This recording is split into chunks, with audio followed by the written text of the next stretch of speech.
We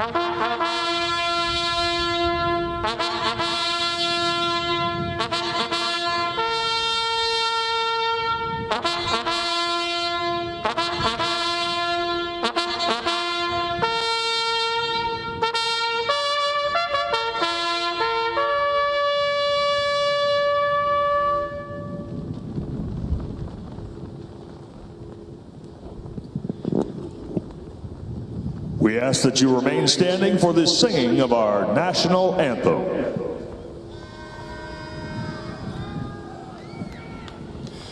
Oh, Canada, our home and native land, true patriot love in all thy sons command. With glowing hearts we see thee rise, the true North strong and free. From far and wide, oh Canada, we stand on guard for thee. God keep our land glorious and free. Oh Canada, we stand on guard for thee. Oh Canada, we stand on guard for thee.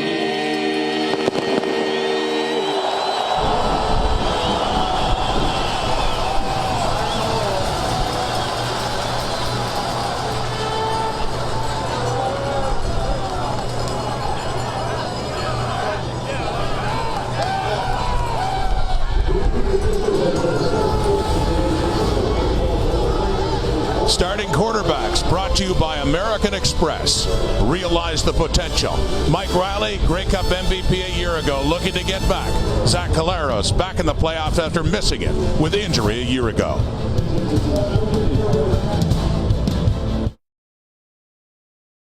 Named the Warhouse National Safety Ambassador. Cooper, the Eskimos are very proud of you. You are our champ. Where we going to play? Play safe. A message from the Warhouse. Robert Quinton from Beaumont, Alberta. Today could be your lucky day. With a kickoff return for a touchdown, you could win a $25,000 entertainment package from Visions Electronics in the Safeway Sobeys Touchdown to Win promotion. And should it happen a second game, Robert, well, you could be in store for $1 million. Kickoff is coming up between the Eskimos and the Ticats. It's playoff time. Let's go up to Rod Black and Dwayne Ford. Here we go, Canada. Let the playoffs begin. It's the 2016 Eastern semifinal. Hamilton Tiger Cats and the Edmonton Eskimos on a blustery, breezy day. It's clear, it's a little cool, but those flags blowing, they will be a factor. They just had the coin flip. Hamilton won, and it may be the TSN turning point. We'll see how that plays out. Well, yeah, these are the guys that are going to have to deal with that win. The quarterbacks, Mike Riley of the Edmonton Eskimos. Outstanding season for him. Career high in terms of yardage, 28 touchdown passes. Terrific season for Riley as the Eskimo starter. And of course, Zach Collaros, again, battling injuries this season. Collaros 3-7 in his starts this year. He's missing some receivers, but we know there's no question Zach is a gamer. Last year he was on crutches on the sideline recovering from an ACL injury. Kent Austin's team runs cold into the playoffs. Just one win in their last 6 games. Trying to get back to the Eastern final. And Jason Moss, his team running hot. 5 wins in their last 6 games. Ottawa awaits the winner next week in the nation's capital. But now to the Win Bowl here at Tim Hortons Field, completely sold out today. The Eskimos and Hamilton Tiger Cats. Close football in their 2 meetings. In fact, close football the last 5 years between these 2 teams. Yeah, remarkably, obviously splitting their 2 meetings this year. Both games decided by less than a touchdown. Records at the end of the season very different, but head-to-head, very close, as you said. Grant Shaw's going to kick this into this breeze. And it's blowing right into his face. Here is the kick. We are underway. The Eastern semifinal in Hamilton. And the Tiger Cats are going to get the ball near the 44-yard line.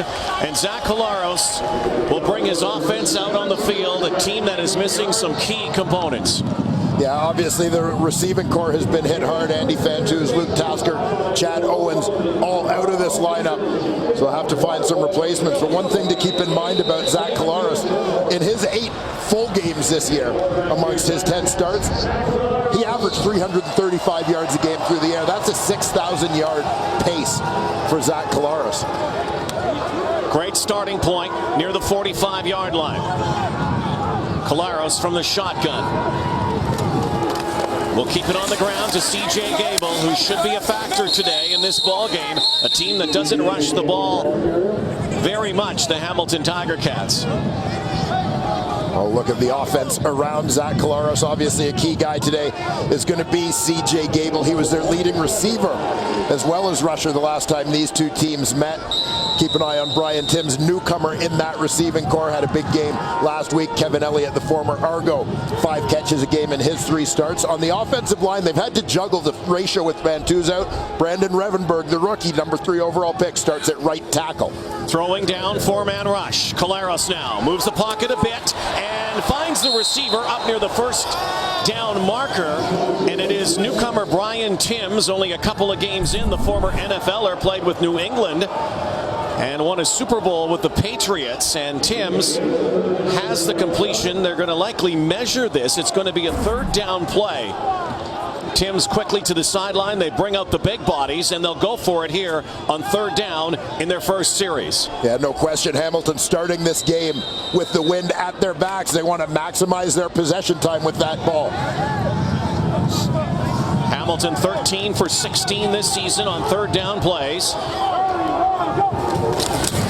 Jeremiah Masoli. Did he get there? Had to get to the midfield stripe.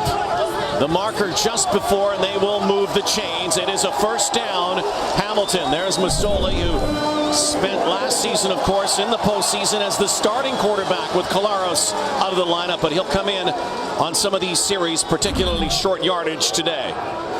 You saw Masoli got pushed back at the end of that play, but easily with the initial surge had that 1st down yardage.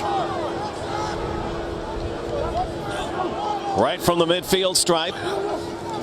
Collaros, play action over the top, and it's caught once more by Brian Timms. And it's another 1st down. I love the use of the play action here to freeze the defensive line right there. Defender settles down. Allows Timms to slip inside on that slant for the easy completion for Collaros. Timms signed as a free agent late in this season. A guy who, as I mentioned, spent time with the Patriots, used to catch footballs from Tom Brady, as a matter of fact. Tore his Achilles last year and was put on the injured reserve list, and hence is now in Canada and has a chance to take his Cats further into the playoffs. Collaros again, high toss, and this time unable to hang on is the tall Terrence Tolliver. And this Eskimo defense, it's come a long way. You see that defensive line. Armando Sewell leading the way from his tackle spot. We'll also see Philip Hunt in that D-end rotation. Terrific linebacking core, as always, anchored by J.C. Sherritt. Dion Lacey has been a monster. They get healthy on the back end. Pat Watkins and Brandon Thompson, a couple of veterans, sat out in the last couple of weeks of the season. But both are back and ready to roll now in prime time. Throwing down again, the Eskimos look to blitz. Look like they may have moved. Collaros, and there's a catch down near the 33-yard line. And once again, it's Timms with his 3rd reception so far in this ball game. 9-yard pickup, but will be short of the 1st down by a full yard. Well, Timms had his first CFL touchdown catch in his debut last week against the Montreal Alouettes. He's picking up right where he left off. Here comes Masoli, and here comes that third down package again. They will continue to go for it here and keep this football with the wind at their backs. Again, Hamilton won the toss in their white uniforms today. Eskimos in green and gold. 3rd and 1. Masoli right side. I'm not sure he got there. This is all dependent on the spot. Had to get to the 32 and a half. And now some early tempers. This is all on the spot. The Eskimos think they may have stopped them. Andre Prue, our referee, will bring out the sticks and they'll measure this. I'm not sure he got there. Moment of truth. No. The Edmonton Eskimos stop the Tiger Cats in this first drive on a 3rd down play. Jeremiah Masoli is stuffed, and Mike Riley will bring his offense out on the field in the Eastern semifinal.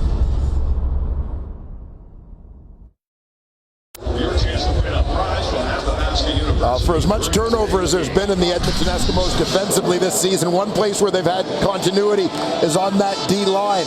And those big boys up front came up big that time. You saw Armando Sewell bursting across the line of scrimmage with his initial surge. Eddie Steele, Donoran Macion also getting in at the point of attack to stuff that Ticat play. CFL passing leader this year. Mike Riley racked up the yardage and doing a lot of this to Darrell Walker. Courtney Stephen back in the lineup at free safety for the Tiger Cats. Slow to get up. Oh, very slow to get up. He's just coming back from wobbly a stint on the 6-game injured list. He's taking a knee as we take a look at this starting offense. Of course, the dynamic duo in that receiving core, Walker and Bowman, but make room for a third. Brandon Zylstra has been outstanding in his 6-game stint down the stretch. And the offensive line, Joel Figueroa, the former Ticat, will be at left tackle on a big, big offensive line for the Eskimos. Courtney Stevens' first play back after a couple of weeks away. In fact, mixed 6 games with a knee injury. We brought down Darrell Walker. First pass, a first down for Mike Riley. Walker and Darius Bowman were absolutely outstanding. And speaking of dynamic duos, how about the opportunity that the Eskimos have in their backfield with John White and Shakir Bell today? Yeah, and this was one of the goals, obviously, for Edmonton, was to get both those guys on together. We take a look at the defense of the Hamilton Tiger Cats. A couple of great bookends in John Chick and Adrian Tracy. Keon Raymond draws in, the former Calgary Stampeder at the nickel spot. As you see, Chris Davis, Cleishon Page, new faces on the corners. Davis has been nickel extra DB for a few games. Page makes his first start of 2016. Riley with time and a great catch up high to Zylstra on the far side. Brandon Zylstra has only played 6 games, coming out of Concordia College in Moorhead, Minnesota, a Division III program. Had he been prorated to play the entire season, he would have been over 1,500 yards. Yeah, he's been highly productive, obviously playing, as you said, a third of the season, 6 games. Came on when Corey Watson got hurt down the stretch. Now Watson had 445 yards in 12 games. Zylstra came and plugged into that spot. 6 games, over 500 yards. Looks like it's going to be 3rd down and now, and the Eskimos again operating into the wind in this first quarter. By the way, the Eskimos wearing their dark uniforms. Usually the home team wears the dark uniforms. The Hamilton Tiger Cats had the option today, but the Cats felt that they beat Edmonton in their whites earlier this season and lost in their darks. They decided that there was maybe a little karma working for them with their white uniforms. Well, one of the added benefits, I suppose, of being the home team for this game. Well, the other benefit, of course, is that noise here of place they affectionately call the donut box. And so now another third down play. The third down play we've had early in this first quarter. Mike Riley will easily get that. Riley, one of the best rushers for the Edmonton Eskimos, as a matter of fact, as a quarterback. And here's Courtney Stephen. Looks like he's coming back in the lineup. Well, we'll take a look at the collision. Helmet to helmet. So he obviously passed protocol on the sideline. They would immediately go to that concussion protocol, and Courtney Stephen is all right, and that's good news for the Cats, who could use Courtney Stephen in the lineup. Well, again, we talked about offensively the things they've had to juggle ratio-wise. Similar situation on the defensive side of the ball with Courtney Stephen out, their lone Canadian starter in the secondary. Riley again, back to pass. Here comes the pressure now, and a one-hopper as Riley took a hit. Ted Laurent was bearing down on Mike Riley. This is a Hamilton team that has had a lot of sacks, second most in the Canadian Football League this season, 5 in the 2 games played against the Eskimos. Well, and had Mike Riley been able to buy just a little bit more time. There you saw Darius Bowman wide open deep down the sideline. Bowman and Walker, historical season for the two of them. More yardage than any 2 receivers ever. Deadly. Riley throwing again. Out of the backfield is John White. Makes one miss and another, and John White has a first down inside the Hamilton 40. And John White flexing early on here. And we'll expect the Eskimos to rely on John White with support from Shaquille Barrow in this ball game. Particularly, Rod, in these quarters where they're going into that win. Pass game shortens up a little bit. And they see the ball, that ground game, which has been great for the Eskimos down this home stretch, take on greater importance. Well, keep it on the turf once more and try to step out of the tackle. Larry Dean wraps up John White. It'll be a throwing down again. It looks like Courtney Stephen is back on that bench. So he's struggling right now, it looks like, and be around that sternum area. Yes. Trying to get an update. Matthew Shinetti is on the sideline with us today. Play of this drive, eating up the clock, which the Eskimos would like to do as well here in this first quarter. Into this Yale. Protection again.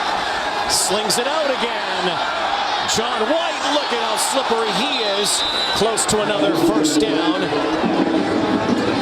Looks like he might be about a yard, maybe 2 yards short of it. See what the spot is. John White.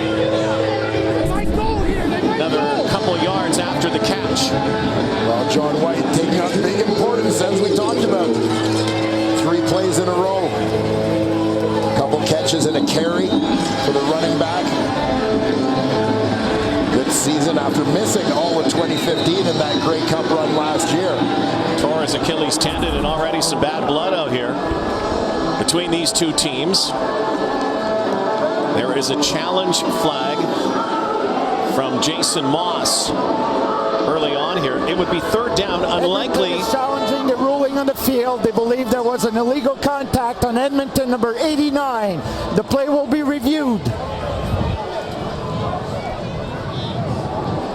So Chris Getzlaff, former Saskatchewan Rough Rider, they're saying there was illegal contact on that receiver by the Cats. So command has it. We'll look at this, because if you look at it now, 40, third down, unlikely that the Eskimos would go for it, maybe 3rd and 3. The rub is kicking into this wind. Usually Sean White's so dependable, but this, let's say 40-yarder, would seem like 60. Yeah, it's a wind that would be blowing right into their faces and blowing to the offensive left side of the field here. Very difficult kick from 40 yards. Andre Prue will give us the verdict.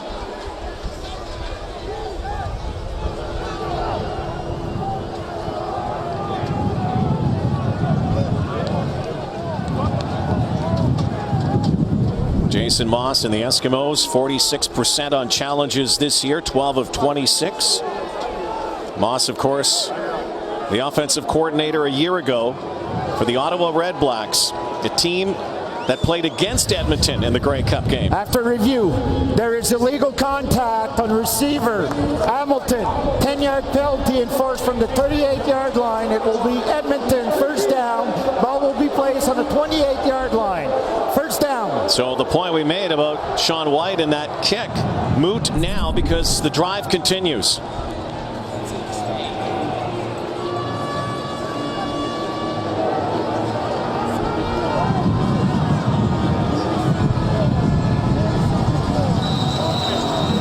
They're saying it was on Chris Getzlaff. The 5-yard area where you can jam or touch a receiver. After that, you have to let him go. So 1st and 10, 5 minutes to go, opening quarter in the Eastern semifinal. Riley looking to pass again. Slant pattern, far side, ball was up for grabs. Zylstra couldn't hang on. Chris Davis, one of the new faces in on that one. Guy who's replacing Johnny Adams in the lineup, and as you mentioned, getting his first start out in that corner position. Yeah, Davis is dressed as a designated international, basically seeing backup duty, playing in certain packages for the Ticats, but makes his first start in a tough situation, playing on that corner on the wide side. Again, Mike Daly at safety now. Courtney Stephen has gone back to the locker room. Riley now with time throws it down near the 15-yard line, and it's Brandon Zylstra once more. Another fresh set of downs for the Edmonton Eskimos. Ron will again see Zylstra, outside receiver here. Gets him pushed downfield. He's already earned some respect with his speed, and then working back to the football. Nice job selling the deep route, getting the defender out of his back pedal to create a little bit of a cushion as he came back on the hook. Eskimos have to be loving this 11-play drive so far. They've eaten up 6 minutes of the clock against the wind. Inside the red zone, inside the 20, trying to find the end zone here. They hand it off now to White. Scurries for half the first down yardage. Well, it's interesting to see strategically as you talk about how the mindset changes going with or against the wind. Bear in mind the Edmonton Eskimos are very much a no-huddle team. They like to play the game with a certain degree of pace, but slowing it down even that much more here today, trying to eat up the clock. 31-year-old Mike Riley having a career year, 5,500 yards in passing, 28 touchdowns. Sat with him yesterday. All he's talking about right now is that 3-0 through Ontario to win the Grey Cup. It all starts here. Trying to defend that championship. They hand it off again, and John White's scoring a touchdown. What a drive by the Eskimos. And John White had a lot to do with it. Well, no surprise to see number 30 in green and gold play a big role early, but watch the nice job blocking up front by the Eskimos, and John White running through arm tackles for the game's first score. No, sir. No, sir. That boy came to play. On my mama, I'm on. On my mama, I'm on. Here's the struggle for Sean White. It's only 32 yards, but it'll seem a lot longer. Watch how this ball will curve here. And hits the post, but it actually bounces through, and it counts. Quick start. 12 plays, 77-yard drive. Eating up 7:22 on the clock. Touchdown, John White. Eskimos lead.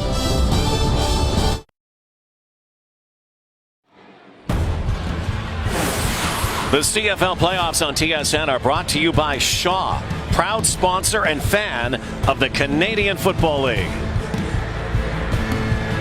BWC, proud sponsor of the CFL and Canadian athletes in our community. 29-year-old They are our fathers, John White, brothers, mothers, and Torrance, sisters. California, the 25-year-old out of Utah. This touchdown. Guy who missed all of last postseason with an injury, and so he's happy to be back in the lineup and happy to get that one in the end zone. Zach Collaros now looking to respond with the wind. In the last 2 minutes and 40 seconds of the first quarter in the Eastern semifinal in his town.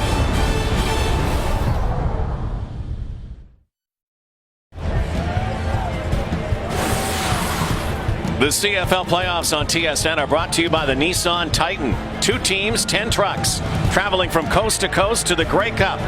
Nissan, official vehicle of the Canadian Football League.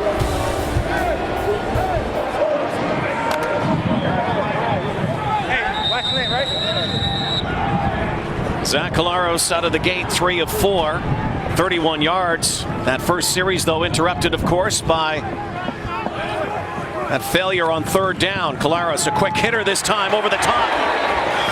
And making the catch again is Brian Timms. Well, Brian Timms proving to be a great late season addition for a Ticat team in need. Again, their depth at receiver greatly challenged.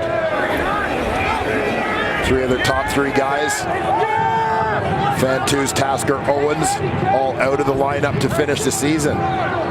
Collaros now changing the play. Eskimos look to rush 4. Good protection. Lofts it over the top. And there goes Timms again. Down inside the 15-yard line. And how above this guy? Brian Timms with another big play. How about this pass from Zach Collaros? Great touch, coming right down the pipe.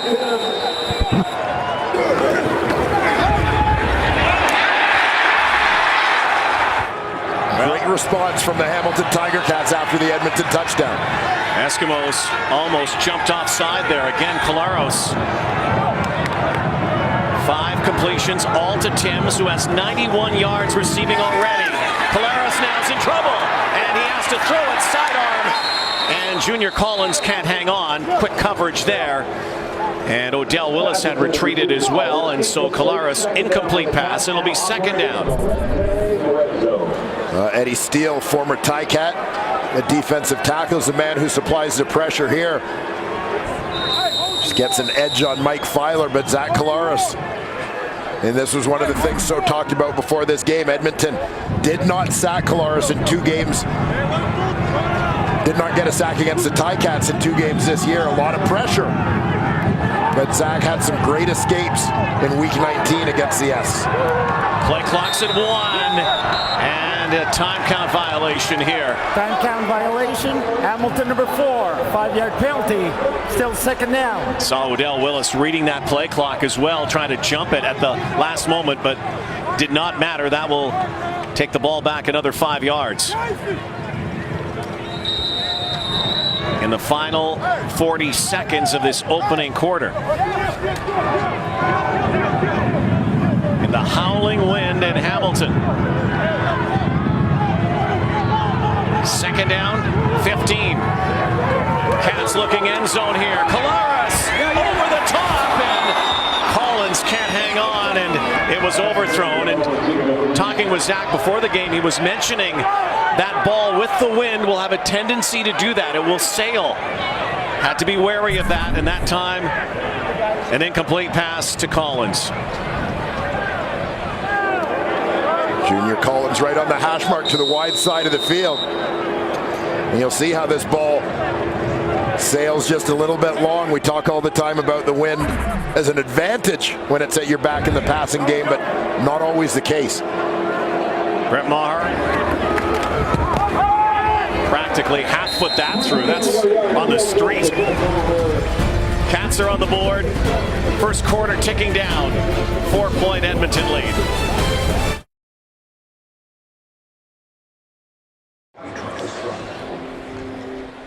Kicking will be a challenge. This was Sean White, the 32-yard point after, and did the old bank shot. It counted. Brett Maher, the other side, this field goal right barreling through. So kickers are at it today. With more, here's Matthew Shinetti. Rod, we were speaking to both kickers before the game. What did Brett Maher have to tell us? Well, with the wind, God help us all. He was trying to kick and into the wind. Brett Maher was able to kick for 42 yards with the wind. He says he can make it from 70.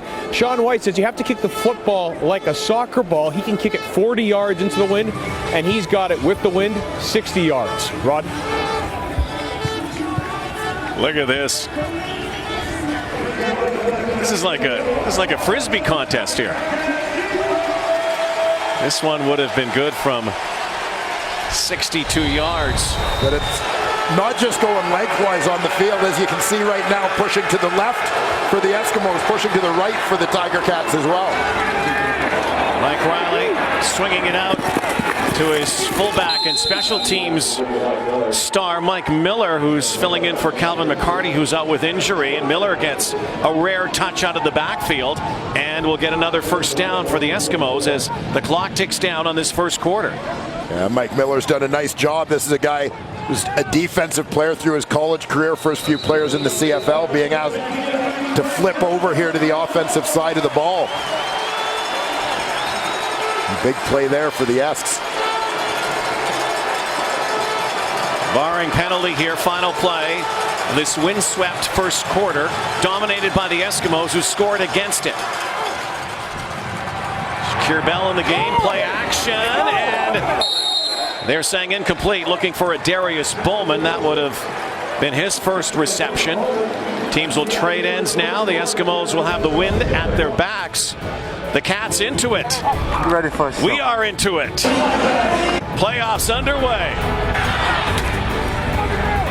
Here in the Hammer. Yeah! With that way!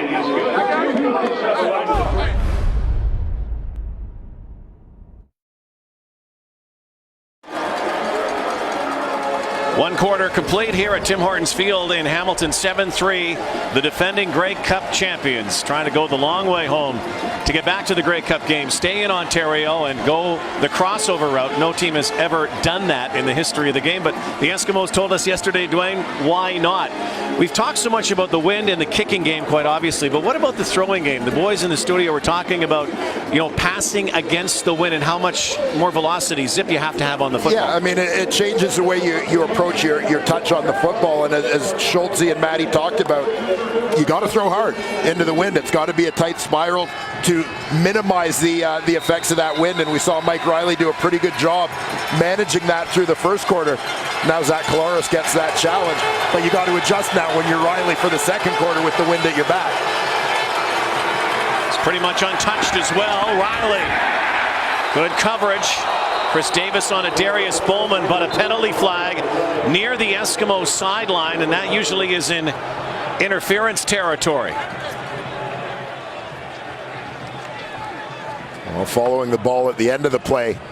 Pass interference. Hamilton, number 25. Point of the infraction, automatic first down. Such a tough mission to stop Bowman and Walker.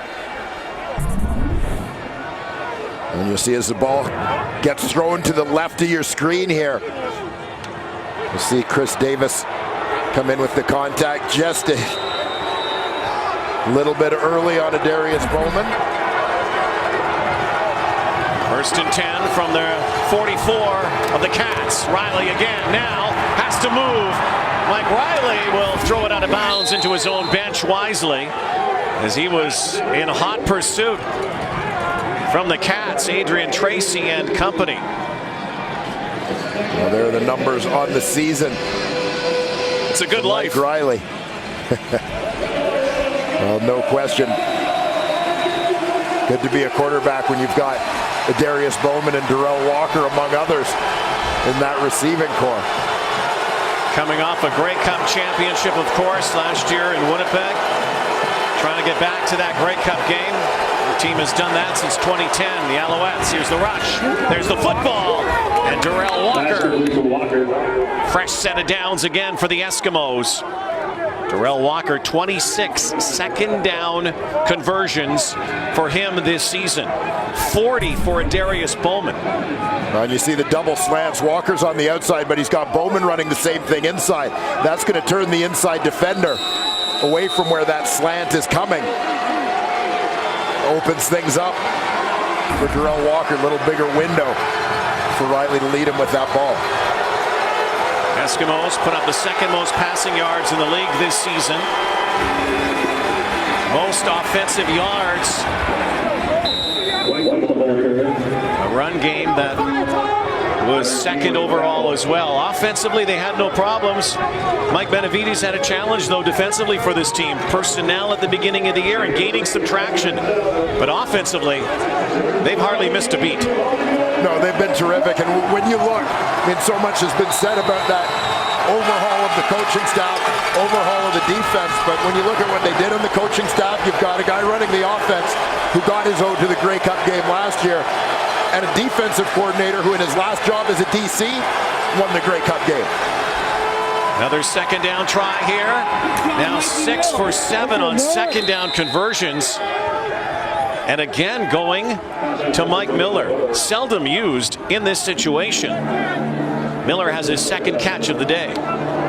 Look at those numbers. They peeled off offensively this year. Remarkable season for Mike Riley and the rest. Credit that offensive line for keeping their #1 quarterback healthy all year. Another first down. Again in the score zone, the red zone, inside the 20. Last time down, it was this guy, John White, who scored. He's going to do it again. Touchdown! John White rides to the rescue again. 19-yard touchdown. They call that the red zone. They might as well call it the white zone right now. A heck of a run by John White, but watch the job of the Eskimo offensive line. They're going to get a couple of pullers out in front here. Taking on defenders right at the line of scrimmage. White reads it, turns it north-south. Not a bad selling. Not a bad selling. Hey, let's go! Another clock-chewing drive. 3 minutes and 15 seconds. The point after is good. 8 plays, 75 yards. John White's done it again. Bulk of the offense here. 2 rushing touchdowns in the Eastern semifinal.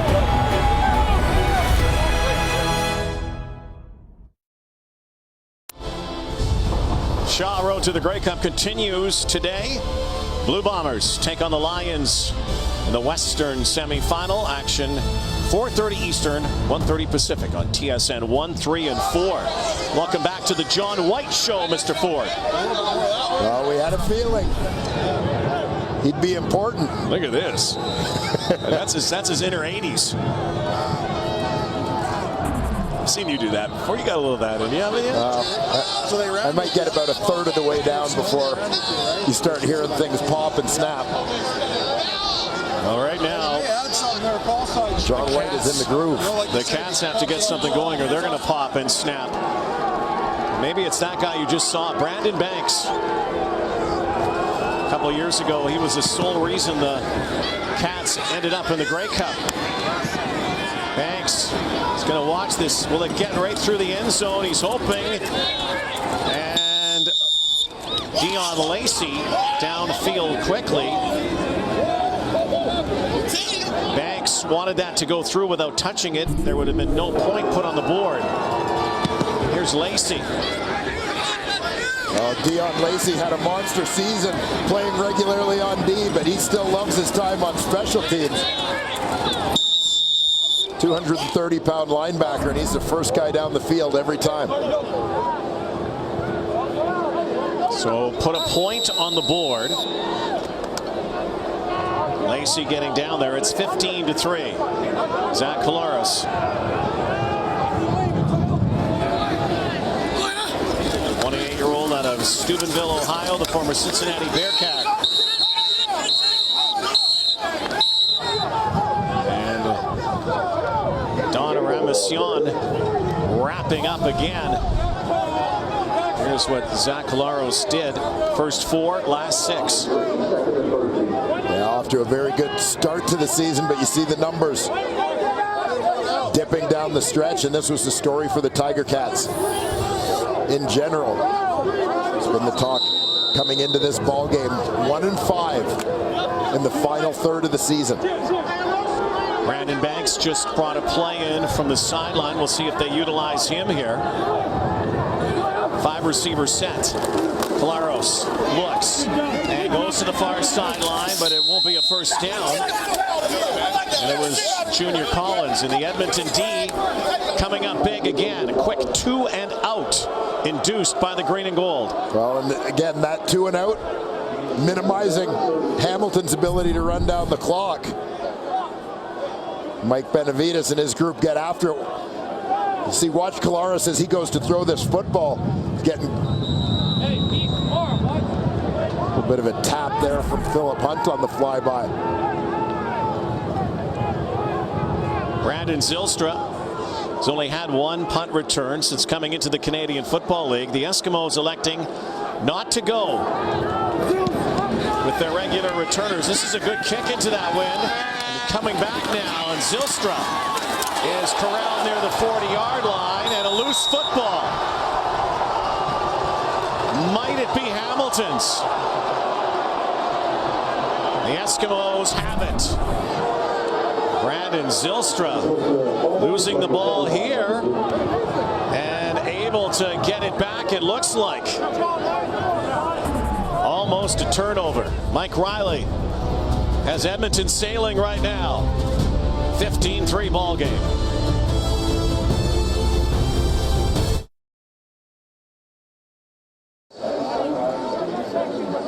Well, Frederick Plessius, number 33, is one of the top special teams cover guys in the CFL. Racked up 23 tackles on teams this season. He's the guy in on the strip here of Brandon Zylstra. We knew the return game could be a little bit of an adventure for the Esks as they made a change in that department in an effort to get Shakir Bell on the roster with John White. Riley now, there comes the pressure, and he's sacked. John Chick got to him first. And then Justin Capicati finished him off.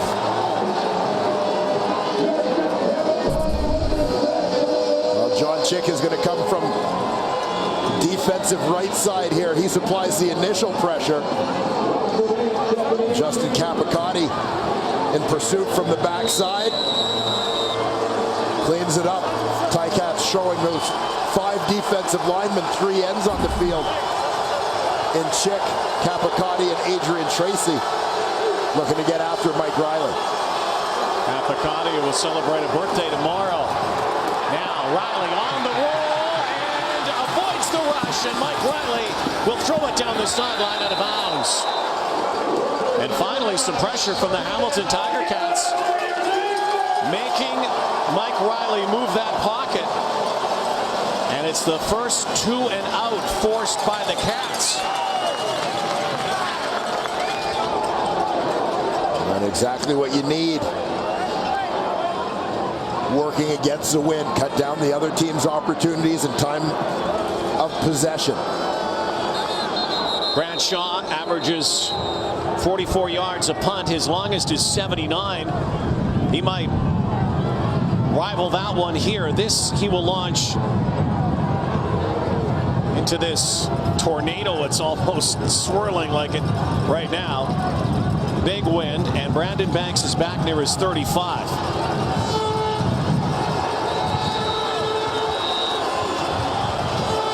Banks not having a good season returning yardage-wise on punts. This is blocked. It's blocked. And the Hamilton Tiger Cats force a big one here, right when they needed it. Terrell Davis barrels in, and the Cats will have good field position when we come back.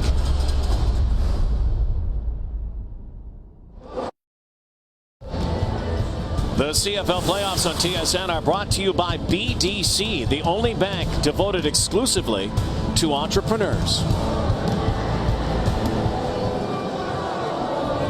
A huge punt block right here. You've got 4 guys on this side of the Hamilton Tiger Cats alignment for Edmonton. They've got 4 guys on that side as well. The center is going to come that way. Center steps and takes the A-gap, but the guard, Aaron Milton, blocked down. He needed to bounce out. Left Terrell Davis free to the punter. Incomplete. Collaros going over the top. Cats trying to capitalize on this with some points off turnovers. During the regular season, they were second to Winnipeg in capitalizing on those turnovers with points.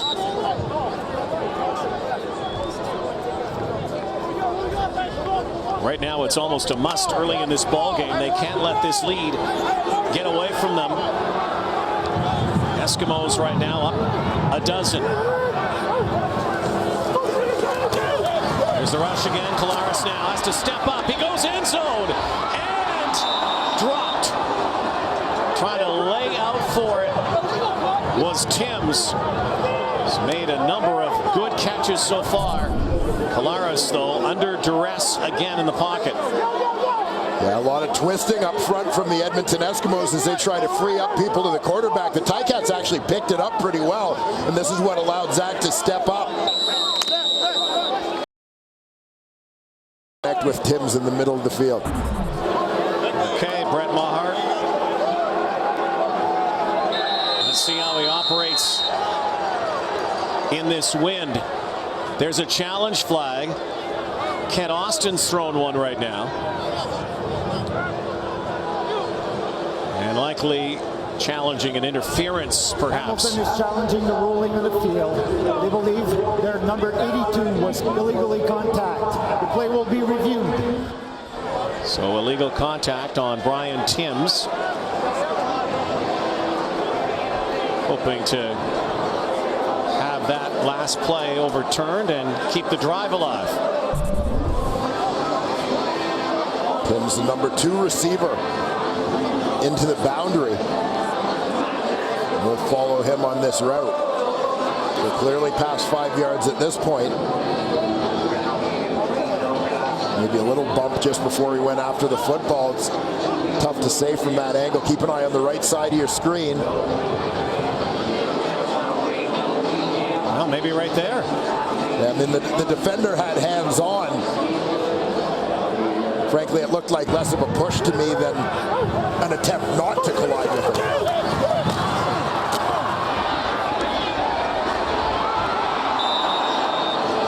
This is an important decision to the Cats right now. The ruling on the field stands. There was no infraction.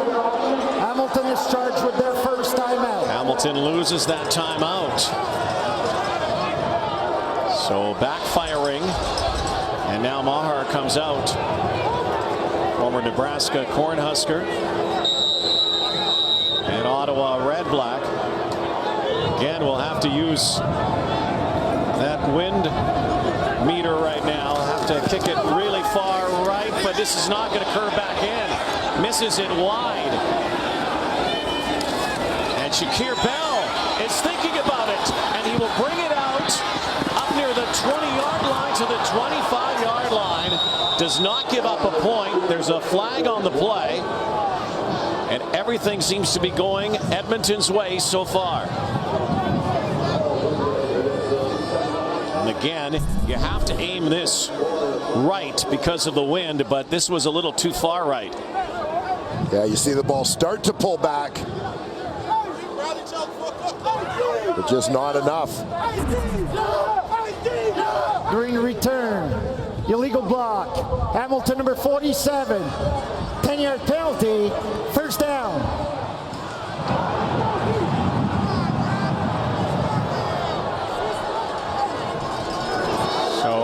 They are moving this ball, but an illegal block against Hamilton. Not sure if we comprehend that should be against Edmonton. The ball will be placed on the 23-yard line. 33-yard line after the application. So an illegal block from Aaron Crawford, the long snapper. Yeah, Aaron Milton took what they refer to as a tourist hit away from the ball. He's right at the top along the sidelines. Oh, there it is there. An illegal block. Usually don't have that when you are going after the returner. Fumble. There's a fumble. Another loose ball. Larry Dean's after it. The Eskimos pounce on it. And lucky for Edmonton to hang on. That's the midway point of this second quarter. You could see John White losing this one. As he was running into the line of scrimmage, you'll see White kind of looking like he's going behind his back with it like it's a basketball. They are very fortunate they did not lose that football. Riley was able to get it back, and it's going to be a long second down play now.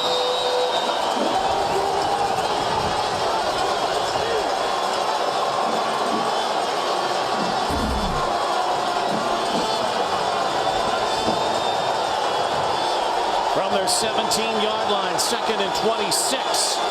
But again with the wind. Riley airs it out. And so now Grant Shaw will come out and the Cats will get it back again.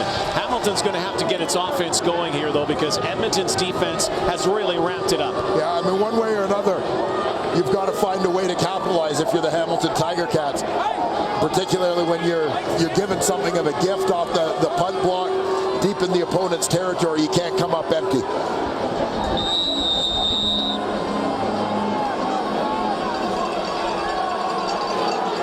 Hamilton defensively has produced some 2-and-outs here.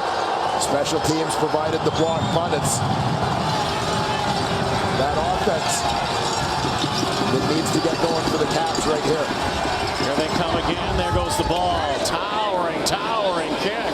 Look at this. Almost the length of the field. Brandon Banks reverses field. Banks now cutting back and spinning. And down he goes finally. Well, Jason Moss, his first year as head coach of the Edmonton Eskimos, first playoff game as head coach with the Eskimos, had this message for his team last night. I think our mentality as a whole team, we've all been there, done that type feeling, and they're hungry and they want it. And what I'm going to talk about tonight in my meeting is you're going for the knockout in every play. I mean, there's no tomorrow, there's no nothing, there's no jabs being thrown. Every play is going to be a haymaker, and we're going out to be physical, determined, fast, relentless the whole entire game. That's the Conor McGregor game plan, and it's working so far. I know Jason Moss is a bit of an MMA fan. Collaros now has a man. It should have been caught by Terrence Tolliver. Two things: the ball started to float, and secondly, Tolliver has to catch that football. Well, he sure does, and the wind may have played a factor in terms of him trying to judge this ball and make an adjustment, but the fact is it hung up there long enough for him to be able to adjust. I'm sure Tolliver would be the first to tell you that. They had him. Then he had to come back. Collaros back to another 2nd down and 10. Just 3 points for Hamilton so far. Calls his own number. Collaros is going down just past the line of scrimmage. And yet another 2-and-out from this ferocious Edmonton D, J.C. Sherritt. Really the quarterback of the defense for the Eskimos. J.C. Sherritt, no doubt the anchor, does a nice job spying and tracking the quarterback here.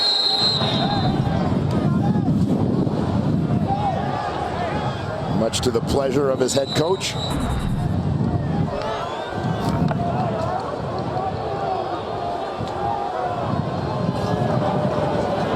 So Brett Maher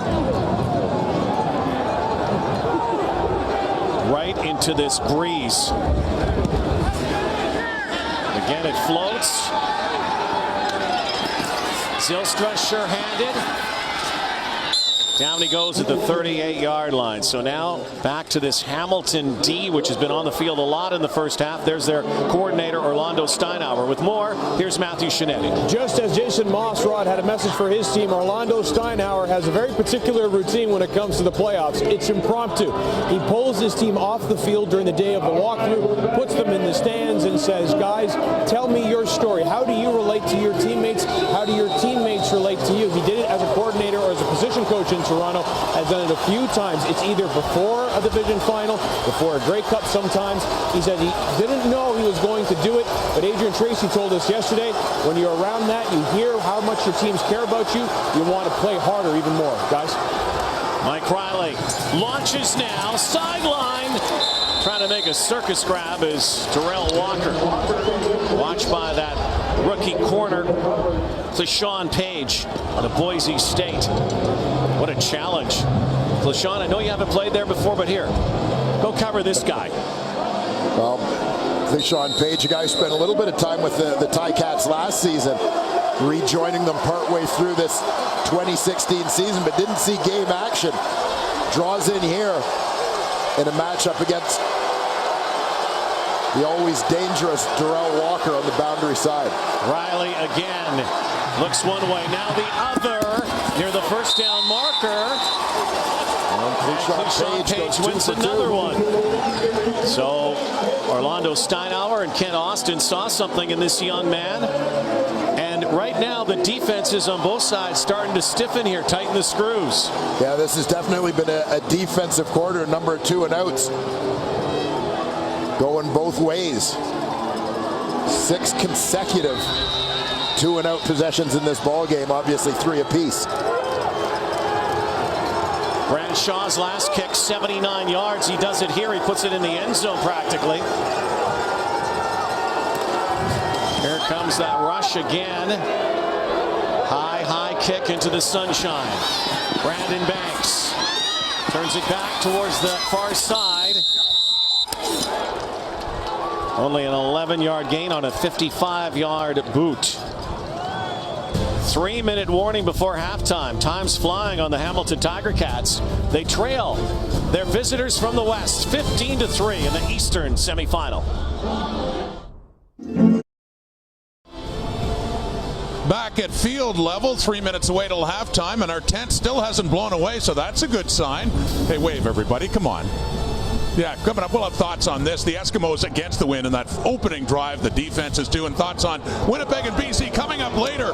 We got our notes all taped down nicely, Rod Dwayne. Yeah, I'm not going to say there sucks, but there's heaters in there. It looks like a Tim Hortons drive-thru over there the way they got it. Look at those guys. Gotta love the panel with us today. And there's Tim's. Hamilton Tiger Cats haven't had much yardage in this second quarter, haven't had much momentum. Tim's racing to the sideline. Yeah, he's got that right arm hanging down as he heads for the sidelines. We'll see if he takes a bit of a shot. And he going out of bounds here. Right there. And it jammed up that shoulder as he attempted to go for the straight arm. You see the arm again hanging kind of limply as he headed for the sideline. They obviously need him right now. First down in a while. Nobody home there for Zach Collaros. Go back and trace what's happened to the Tiger Cats. You know, they had that early march and then were stuffed on third down when it looked like they might be scoring points. Later on, they have a time count violation. When it looks like they could get to the end zone, they have to settle for 3. They've been kind of shooting themselves in their cleats here. Yeah, some missed opportunities. You look at the ones you mentioned as well, a missed field goal going into the wind after they had the big block punt to give them that field position. 0 for 6 on second downs in this ball game, Blackie. Here's another one. Collaros pressured, far sideline, and cutting back is Kevin Elliott, the former Argo. Came to the Cats late in the season's not going to get to a first down, and it looks like it's third down territory. Kent Austin surveying it. Looks like that offense is coming off the field. It's going to be 3rd and 3 yards, so 0 for 7 on second down conversions. That is a telltale sign so far. The Eskimos this season, first in the CFL on second down plays. Hamilton operated at fourth.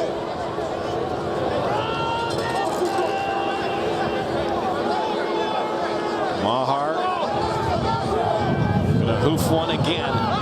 He's done pretty well into this wind. And he was just hammered. This will keep the drive alive. A roughing the kicker call coming up here. They went for the block, and it's going to cost the Edmonton Eskimos. Yeah, Maher got absolutely blasted. Watch Corey Watson coming from the left side of this formation.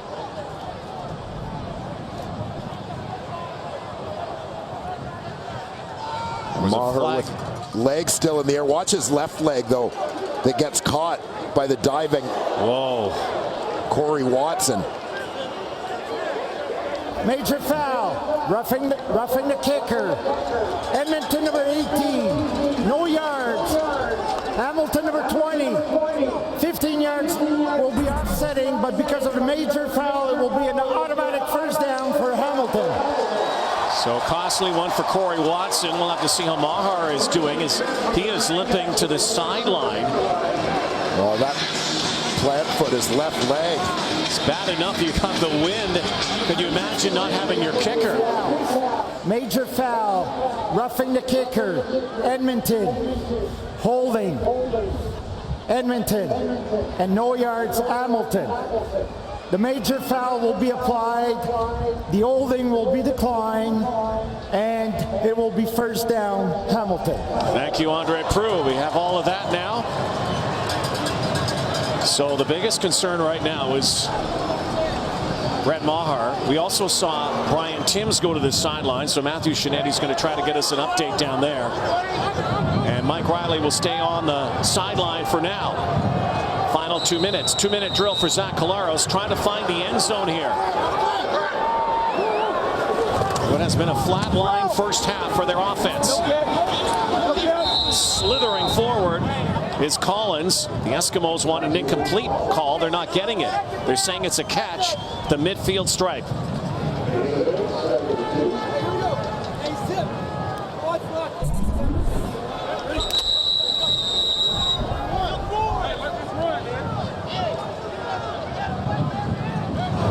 Looks like he was able to hang on. Second down, short yardage. They haven't done very much of any of this today. CJ Gable looks like he's short of a first down. They're likely going to go for it here on third down. Let's go down to Matthew. Guys, as you can see, Brett Maher is trying to get his way back on the field. They were just respatting his left ankle. The Ticats medical staff looked at his left ankle. And shortly before that, Brian Timms made his way to the Ticats locker room, guys. Well, that could be devastating again for the Cats, who are -3 star receivers.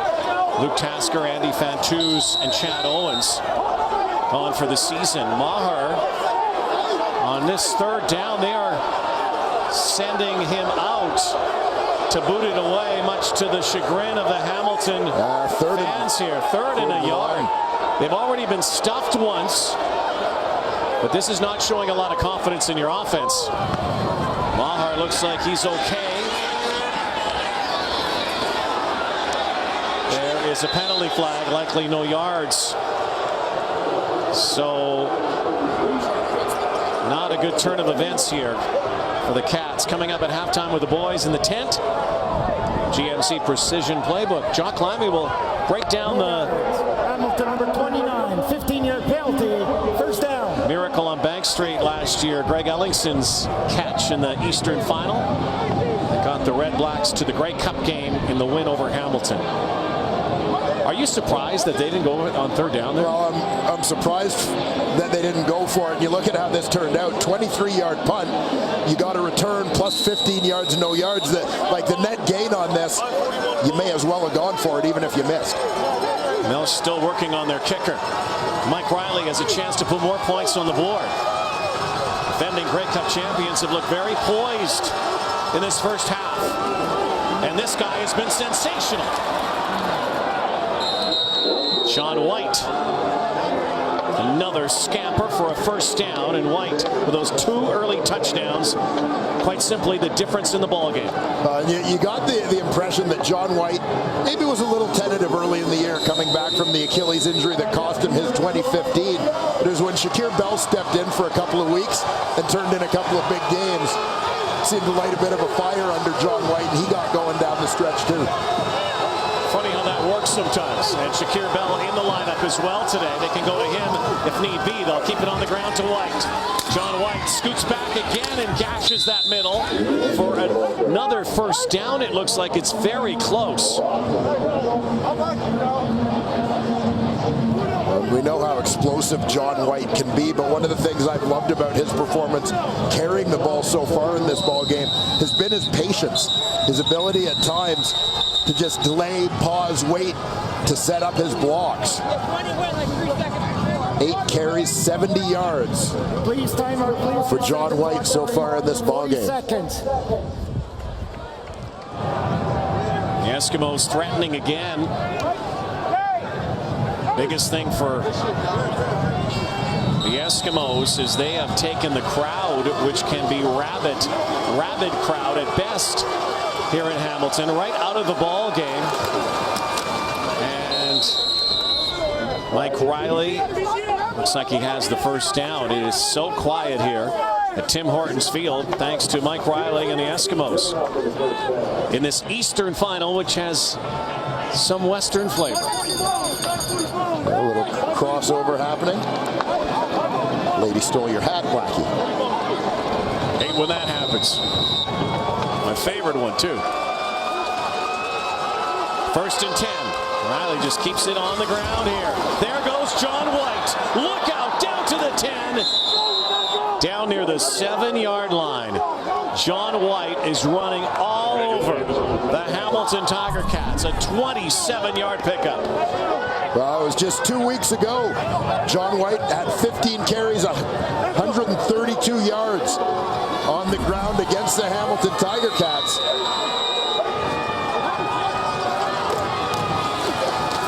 This time he's brought down by John Chick, and this even goes back more with 8 seconds to go. They have maybe time for one more play, then would have to likely kick, get their points before halftime. It goes back to that 3rd down decision again, and a couple of things that happened to the Cats. Edmonton.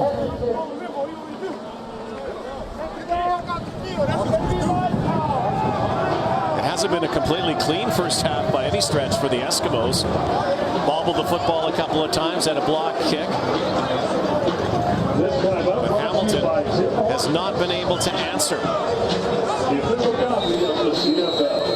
So time for one here, 40, and see what happens. Yeah, I'd take a shot.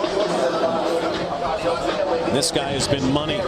Highest percentage field goal kicker in the CFL. The other White with the Eskimos, Sean White. And this guy's been quiet today. Yeah, I mean, you've got options to take a shot at the end zone here. The obvious being Bowman and Walker. But Brandon Zylstra, a big target as well. And this guy, Darrell Walker, watched by Page. Will he go to that boundary side? It's a pump and go. End zone now. Bowman and knocked away. What a good play at the end by Chris Davis. Otherwise, that was 6. Yeah, great recovery by Davis as Bowman had a step on him. A good break to the football by the defender. Coming down to the final play here of this first half. This is just perfectly timed, and what he's reading, you see, he doesn't look back for the ball, but he's watching the defender's eyes, watching the defender's hands, times his reach in perfectly to knock that ball out of there. Terrific play by Chris Davis. This guy hasn't missed inside the 50 this season. And he pours it through to give the Edmonton Eskimos an 18-3 lead at the half. Sean White puts points on the board, but John White put up 2 touchdowns early. He's the difference right now for the Edmonton Eskimos. They look to punch their ticket to the nation's capital, trying to go 3-0 in Ontario in November. Eskimos lead. It's halftime in the Eastern semifinal. Western Division semifinal have an 18-3 lead over the Hamilton Tiger Cats, who are 0-8 on second down conversions heading into the second half. Here's Matthew Shinetti with Zach Collaros. Zach, that second downs, how do you go ahead and get some conversions in the second half? One, staying out of second and long. Can't hurt ourselves on first down, and if we're able to do that and be efficient, we should have some success. What's the key to getting CJ going and activating that running game? We're calling the game right now and trying to take advantage of what they're doing. Running, passing, it doesn't matter. We just need to execute. Thanks, Zach. Thanks. Well, there's CJ Gable. Little underused, perhaps. This is a guy who is not only the Ticats' top rusher, but their top receiver the last time these two teams met. And I get the sense that the Tiger Cats, you saw the numbers, 3 carries for a loss of 1 yard. Got quickly discouraged after failing to produce on those 3 rushing attempts and have gotten away from it a little bit. But I think CJ Gable is a guy, when you talk about the people that are out of this lineup, CJ Gable's a guy that you've got to remember is in it. And one way or another, you need to find a way to put the ball in his hands.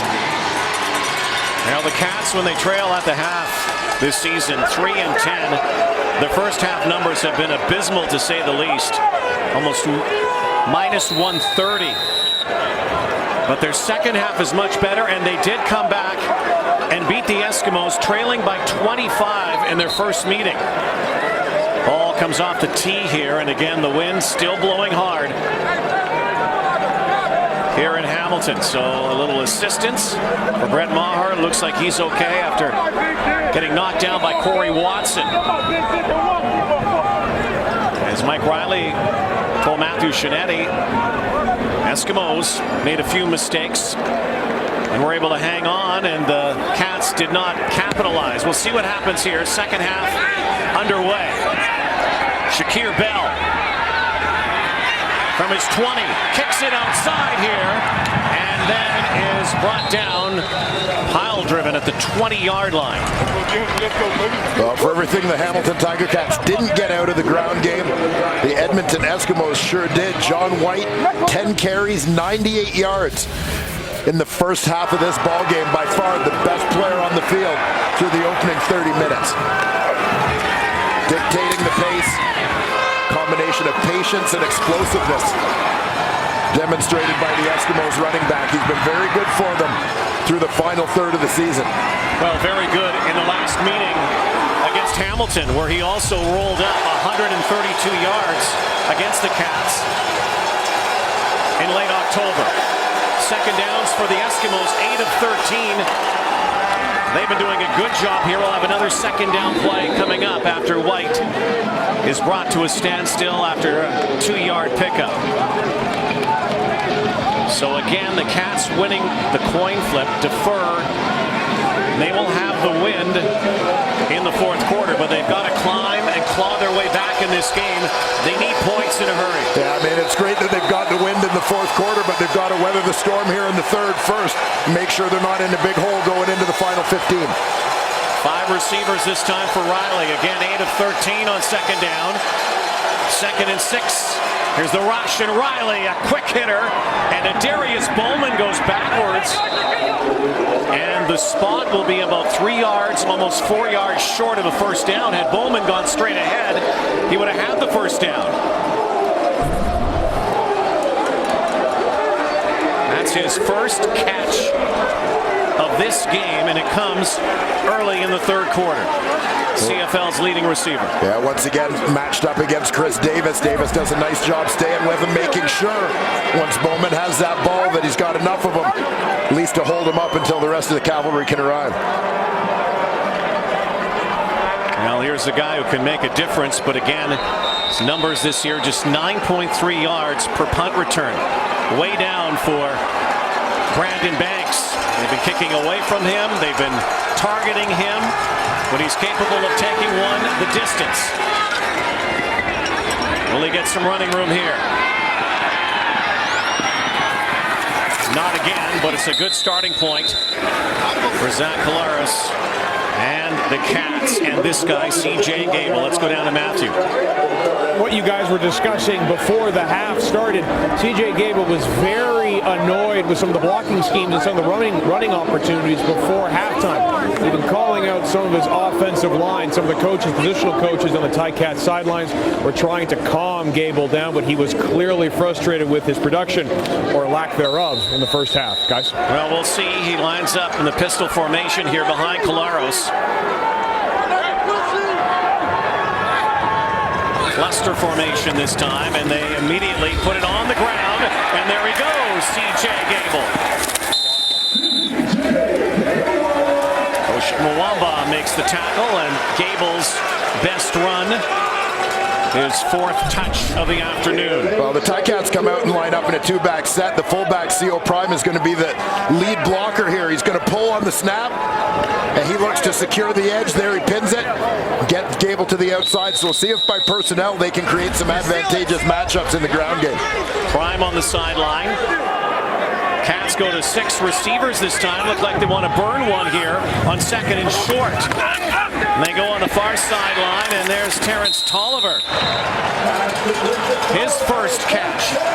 And the first 2nd down conversion for the Hamilton Tiger Cats today. But the difference is exactly what Zach Collaros talked about. You get a good 1st down play, and that leads to a much better situation on 2nd down.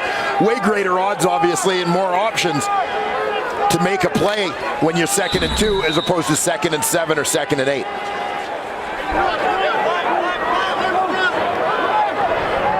Once again into that wing formation. They'll keep it on the ground again, and Gable slipped that time. That one, it was on him, and he did have an opening on the right side after cutting back. So a throwing down coming up again for the Cats on 2nd down. They'll have to make some plays. Mike Benavides, defensive coordinator of the Edmonton Eskimos, looks to come up with some answers to this quick start by the Ticats in the 2nd half. Benny, the former head coach in BC, of course, takes over as their DC this year in Edmonton. 2nd down, and another 1st down, and once again, trying to get this guy going. And this time, Spencer Watt has his first grab, and all of these receivers trying to fill in for all of the guys who are hurting right now, and Watt has a big grab for 2nd down. Yeah, looking for some of that production by committee. Spencer Watt, kind of the veteran guy here in terms of time of service in the CFL. Came over to Hamilton last season as a free agent, but missed the year with an Achilles injury. Quick hitter this time, slinging it outside and running room down inside the 15 for Junior Collins. Steph Potasic, the offensive coordinator, calling the shots upstairs. Former McMaster Marauder head coach. Odell Willis is slow to get up. He was pursuing from his defensive end position. That's a big blow right now for the Eskimos. Well, I mean, this is where the Eskimos are fortunate. You're going to see Odell Willis. He's coming right here in pursuit, and watch as he follows Junior Collins out here. There will be another Eskimo defender coming the other way. I believe that was Cord Parks. And Willis gets caught by the friendly fire. You mentioned they're fortunate they have some other bodies that they have, like Marcus Howard, of course, and Philip Hunt, so they can go with those two as their rush ends now as Willis goes to the sideline. Yeah, 1st just and 10. alter some of your packages. There are times when you like to have all 3 on the field, but at least you've got the depth. Red zone play now for the Cats. Lead blocks help out, and C.J. Gable has it down near the 5-yard line. It'll be 2nd down. They can get it down to the 3. They can go 1st and goal, or they can take a shot to the end zone right here. Well, the Ticats are looking like a whole different team coming out to start the 3rd quarter. Offensive line is getting it done, and C.J. Gable delivering as well. C.J. Gable, who had 1 yard in the first half rushing, 19 yards in this series. So Jeremiah Masoli coming back in. Looks like a bit of confusion here at the line. 2nd and 1 to go first and goal. Masoli, there's an end around, and Brandon Banks will get the first down. And Masoli goes back to the sideline. Collaros will come back out. Well, Brandon Banks is going to motion from the slot and take the handoff here. Quick hitter, you'll see a bit of a gap open up. Just by the time Banks settled, his momentum carried him a little too far to the outside. Wasn't able to change directions in a hurry. Well, 0-8 in the first half. Now 3 for 3 on 2nd down conversions. And C.J. Gable will score. And the Cats finally find the end zone. That was a completely different Hamilton offense than we saw over the first 30 minutes. Yeah, no doubt. Fantastic drive for them coming out to start this second half. And the catalyst, no surprise, C.J. Gable. Well, we talked about it. The guys in the tent talked about it earlier. Gable has brought his Cats back. Suddenly, a momentum swing. Great play. Let's go. Gable, who had 3 rushing touchdowns in the regular season. Against the wind, the point after, and it's missed. And you saw that thing curve.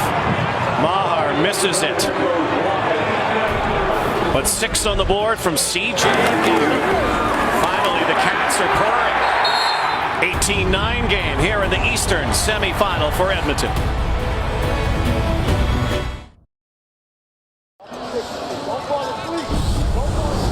Well, C.J. Gable, we've all been calling for him to get used a little bit more. Started this drive off with a great run and continued to set the tone throughout that possession for the Hamilton Tiger Cats. And deservingly, he's the guy to punch it in the end zone. Would not be denied from in close, giving the Cats their first major of this ball game. Cutting the lead to 9. We'll have to see how those missed kicks by Brett Maher against the wind, though, will affect as Maher will kick off here. Well, it plays out right now, and that what could have been a 1-possession game is a 2-possession game. 4 points taken away, a missed field goal and a missed convert. Once again, it's Shakir Bell handling the return up near the 30-yard line. The Eastern Division semifinal. Mike Riley sets up shop again at Tim Hortons Field in a moment.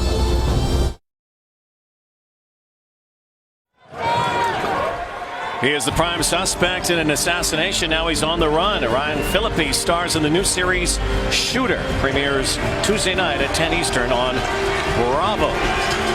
Suddenly a ball game again here. Hamilton Tiger Cats with some offensive resistance now. And now need some defensive resistance against Mike Riley and the Eskimos, leading 18-9. Riley fires far side, first down, and a rollover catch by Darrell Walker. A quick hitter, the pattern. Managed to spread out the defense. John White also releasing to that side.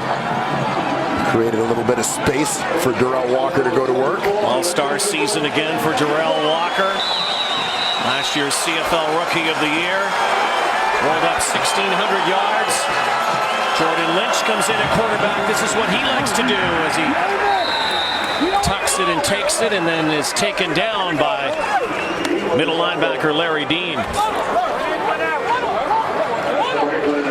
Well, we saw Hamilton go with Jeremiah Masoli at the 5-yard line on their possession. Edmonton now looking for a little offensive change-up of their own.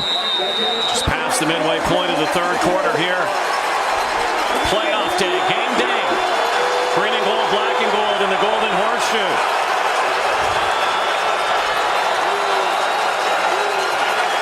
Winner goes to Ottawa next week. Might have been offside here.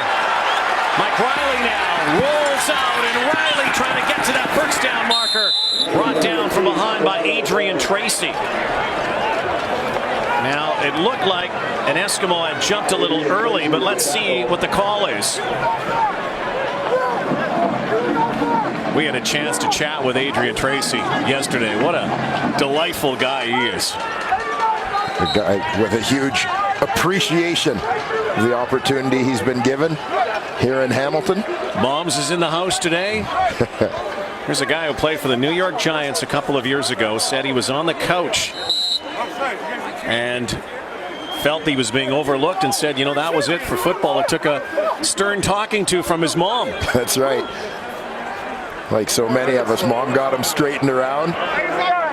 Says he really couldn't be happier with the situation he's in here in Hamilton. The coaches he works with and the teammates he's got around him. Edmonton, number 89. That penalty's declined.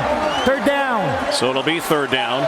And like so many, and you played with them, so many of the most fierce guys in the Canadian Football League, what a softy away from it. Yeah, very well-spoken young man, very humble.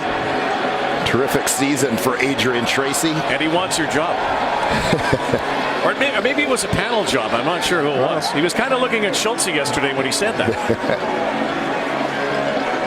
Great young man and a great season, Adrian Tracy. So this could be right in coffin corner territory for Grant Shaw. Brandon Banks now came up to the 25-yard line, saw something for a moment, now retreats back to his 15. End over ender, and Banks gathers there and will get out of bounds at the 25. Well, C.J. Gable said he wanted the ball. Cat said they had to get him the ball, and they got him the ball, and he got them a score. And they're back in it here in the Hammer in the East semifinal.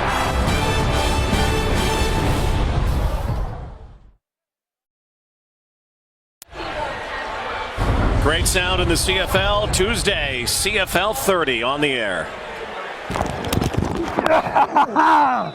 Hey, you shouldn't be running. I'm behind you. You're not catching that, dog. You're too slow. And that's how we started off. That boy is so automatic. He's not playing you right now. I am. Chill.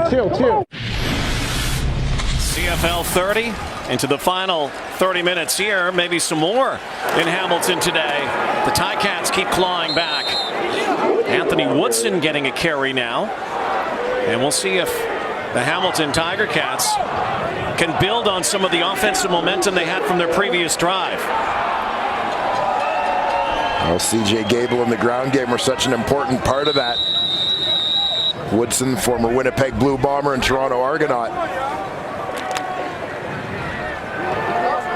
in as the backup at that spot. Woodson stays in.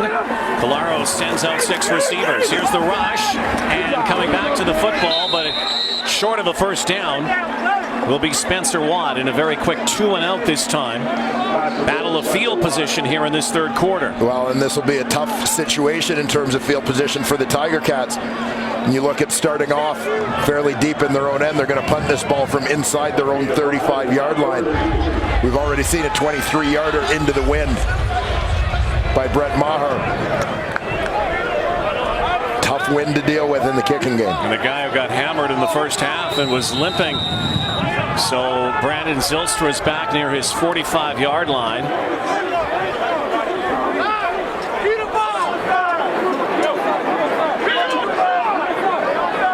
Eskimos loading it up here. And they set up the return. It's a good kick by Maher. And Zylstra steps out at the 45, but a good starting point for Mike Riley. And that guy, CFL's leading receiver this season, the age of Adarius Bowman, another all-star year. 1 catch in the ball game so far in the Eastern semifinal. Sensational year for that guy, Adarius Bowman. 1,761 yards, and among the team leaders, of course, the BC Lions, their dynamic duo, but nobody was better than Robin and Batman. At least Adarius always says that Darrell Walker is Robin, because he's got a little more seniority. They had an absolutely off-the-charts season. Well, those two guys accounted for about 60% of Mike Riley's passing yards this season. Held relatively quiet thus far, though. Walker, 3 catches for 40 yards. Bowman, 1 for 3. Double tight ends here. 1st and 10 from the 45. Under 5 to play against the win for the Eskimos in the 3rd. Riley has Bowman. Darius Bowman cutting back now and is brought down after a huge gain. Another big play. And Bowman, who had a number of 30-plus yard receptions, 11 on the season, has 32 on this one. Well, you'll see he takes it out to the sideline and then breaks it north. It's just after he turns upfield. Mike Riley drops it in for a nice gain. Darius Bowman, who, when he broke into the league, an ACL and an MCL injury back in 2012, and absolutely turned his career around in so many ways, on and off the field. Became a Grey Cup champion a year ago, of course, and really has found some symmetry, some synergy with Mike Riley. Two guys that have absolutely clicked. Well, here's some problems now for the Hamilton Tiger Cats. That's Mike Daly, one of their free safeties, who's filling in for Courtney Stephen, who's out of the ball game, was knocked out of the game early. And this will really challenge Orlando Steinauer and his defense.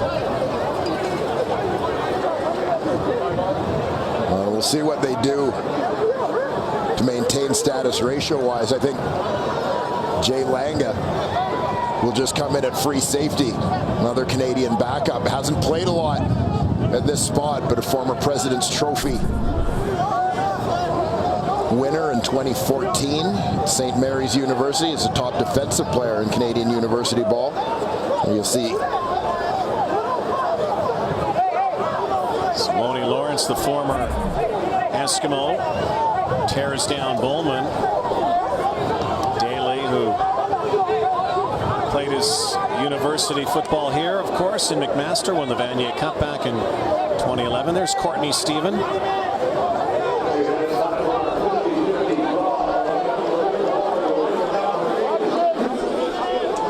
And a lot of conversation going on down there as the Eskimos continue to try to answer that touchdown from Hamilton.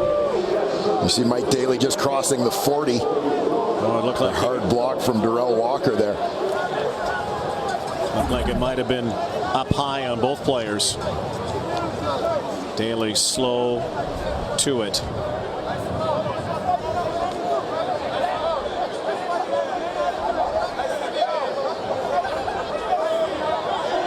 And there is a lot of chirping going on the sideline. And a shocking twist, Odell Willis is involved.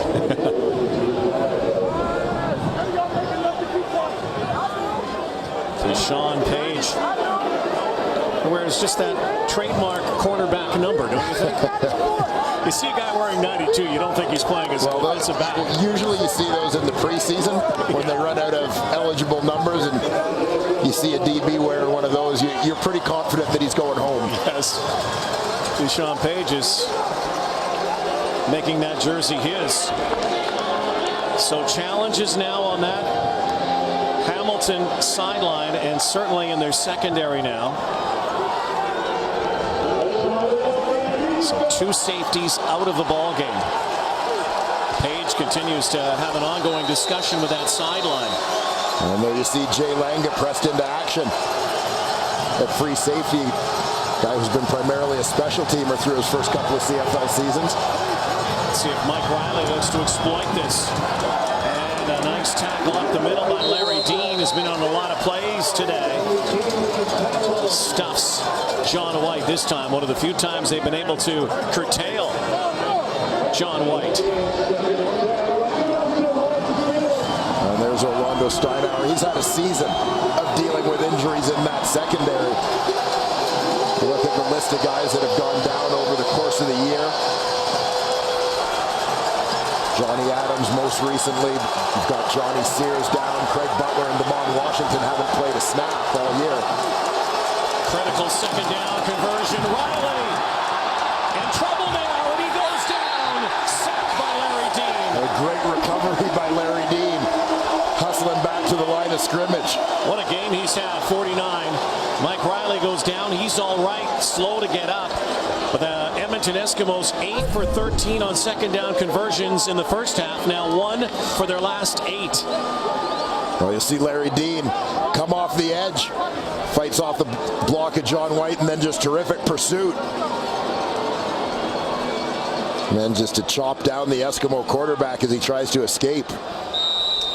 Former Valdosta State Blazer, a Division II champion. Played with the Vikings and the Buffalo Bills in the NFL. So 42-yarder from Sean White with the wind. He has not missed in 2016 inside the 50-yard line, and he does it again.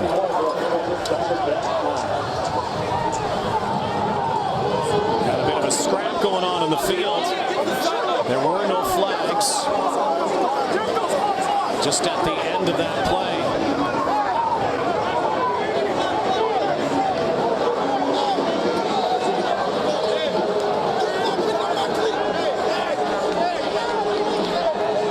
So tempers are short here.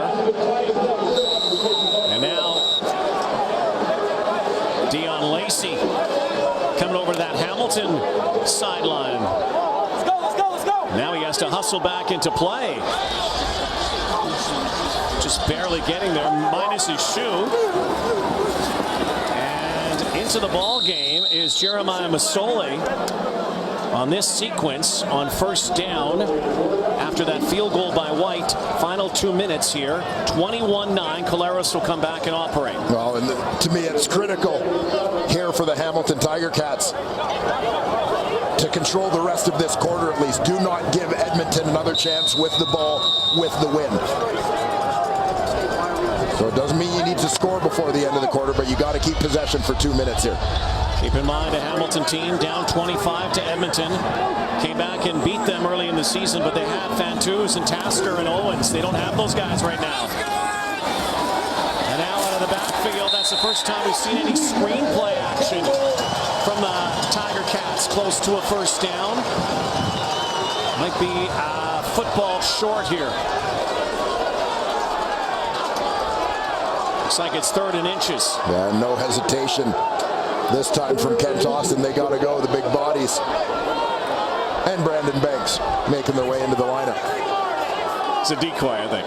And Masoli as well. And again, keep in mind, big play in that first half was that 3rd down stop by the Eskimos. Now, we saw them in a goal line sort of situation earlier with the give to Banks. Wants to spread it out. Masoli's going to take this himself. Or will he? No, he won't. He hands it off. And a risky play and work, though. C.J. Gable gets the first down. Wow.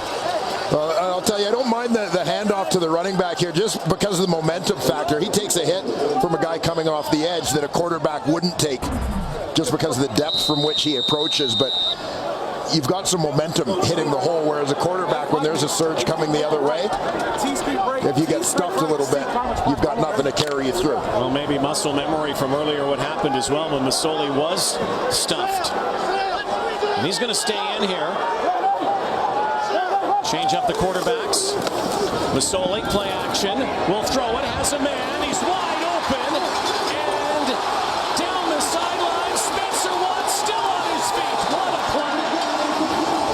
Inside the 15-yard line. Jeremiah Masoli. Bit of a wobbler into the wind. But Spencer Watt was on an island. I like the creativity. We've seen a few different plays come from this personnel package. This time going with the play action. Spencer Watt, veteran guy. We don't call his name a lot. He doesn't get an opportunity, but he steps up and makes a big play when it's coming his way. Last play, 3rd quarter. Collaros, sidearm, out of bounds. That's 3 quarters complete in the Eastern Division semifinal. The Hamilton Tiger Cats 3-10 when they trail after 3 in the regular season. But this isn't the regular season, this is the playoffs. And And the Eskimos are 1 quarter away from advancing to the Eastern Division Final.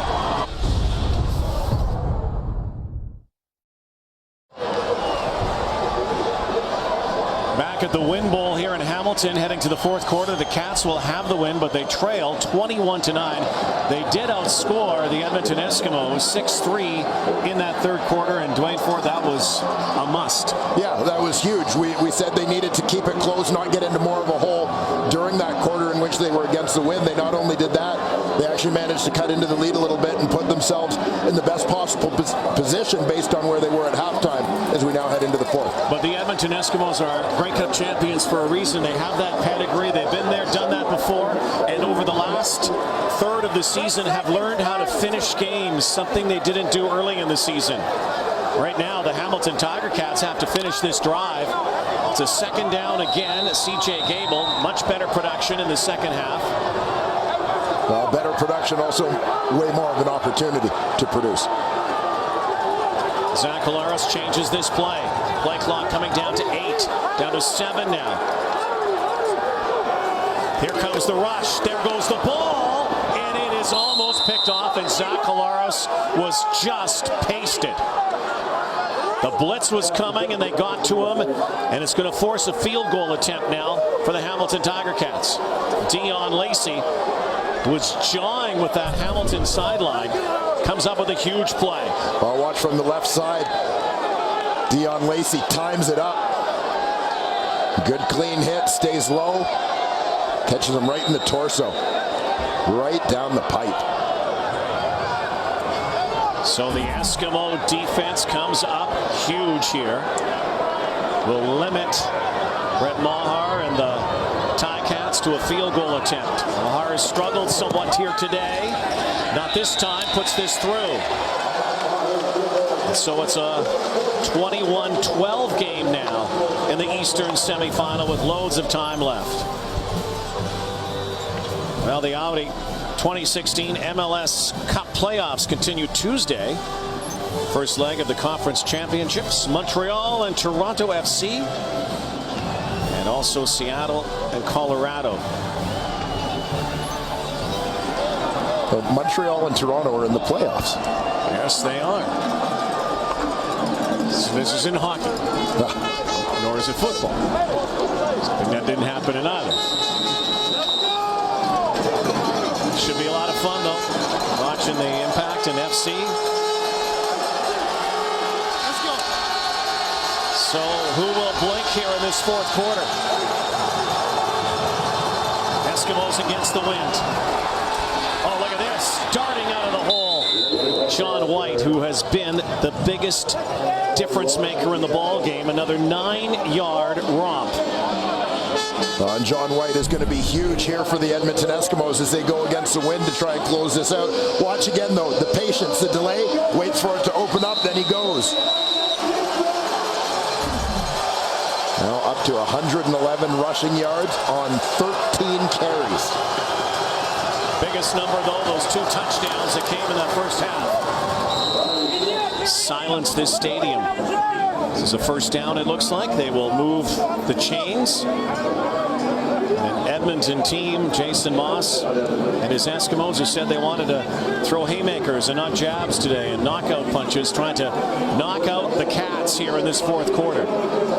Leading after 3 quarters this season, the Eskimos, good finishers, 9-3.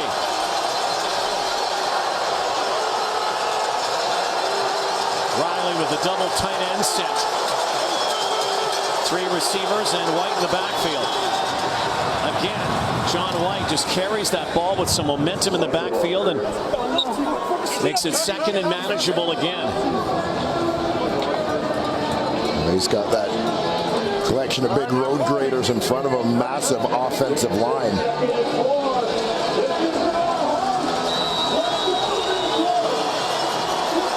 There they are, including a guy who was an all-star this year, Western Division, and a nominee, finalist for awards, Justin Sorensen. All part of Grey Cup week.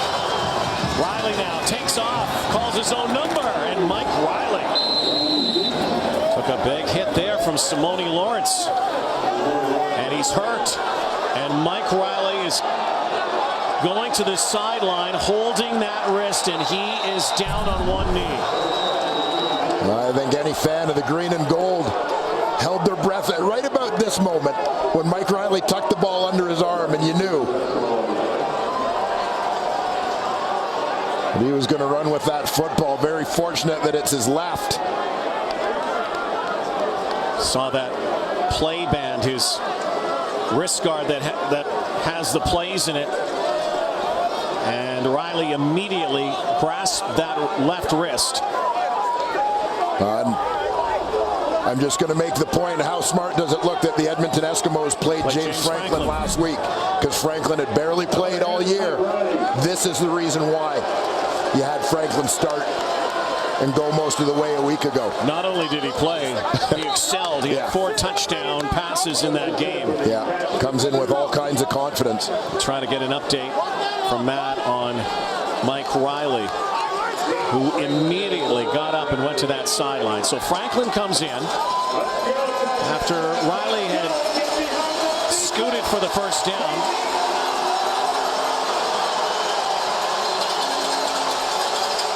And certainly concerned for the Eskimos, though, moving forward here in this game and possibly beyond.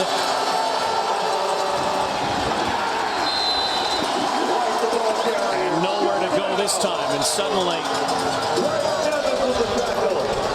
second down and long for the Eskimos. Riley ducking, Lawrence ducking.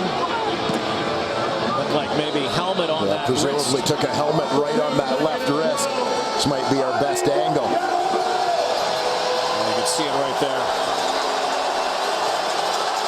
Second down and 12. Will they go to Walker? Will they go to Bowman? And the Darius Bowman comes back and will be short of a first down by, it looks like, almost 3 yards, 2 to 3 yards. Maybe it's the forearm even. No, it looks like the wrist.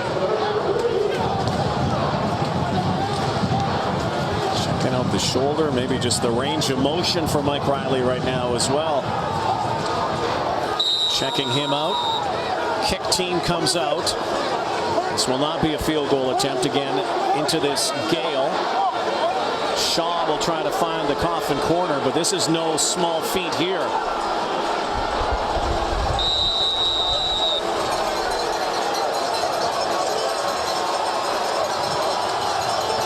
So into the wind. Brandon Banks back in this 9-point game. Edmonton looks like they're trying to set up to kick to the wide side of the field. Banks trying to find that hole, and they have his number today. Biggest question mark around this guy, though, Mike Riley. His team leads, but will he return in the Eastern semifinal?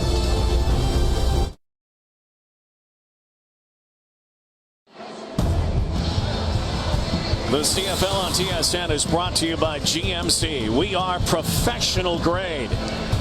Right now, concern around Mike Riley. And he has left to go to the locker room, followed by the athletic therapist. And he jammed that arm or hand, and we're looking at the range of motion around his wrist and forearm area. We'll try to get an update. Right now, James Franklin is the guy.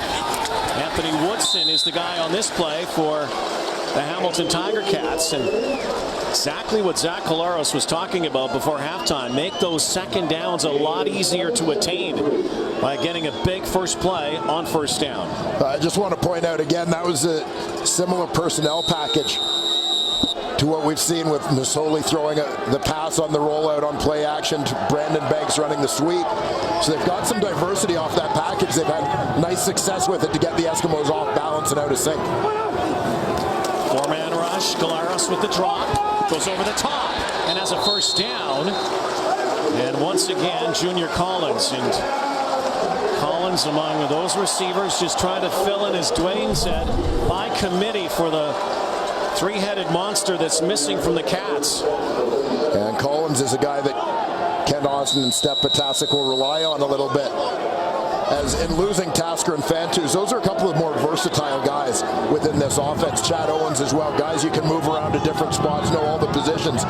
Junior Collins is another guy, obviously hasn't played as much, but who knows all the positions and you can plug in anywhere. 6 receivers for Collaros. Laying out on the far side, C.J. Gable again. Second down and manageable coming up. Those tough on the field deserve a truck that's tough on the road. The 2016 GMC Sierra. Here we are on this sunny but cool, windy November day, and the postseason is upon us after 20 weeks of play.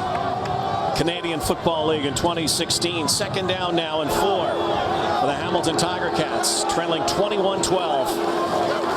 Collaros looking first down again.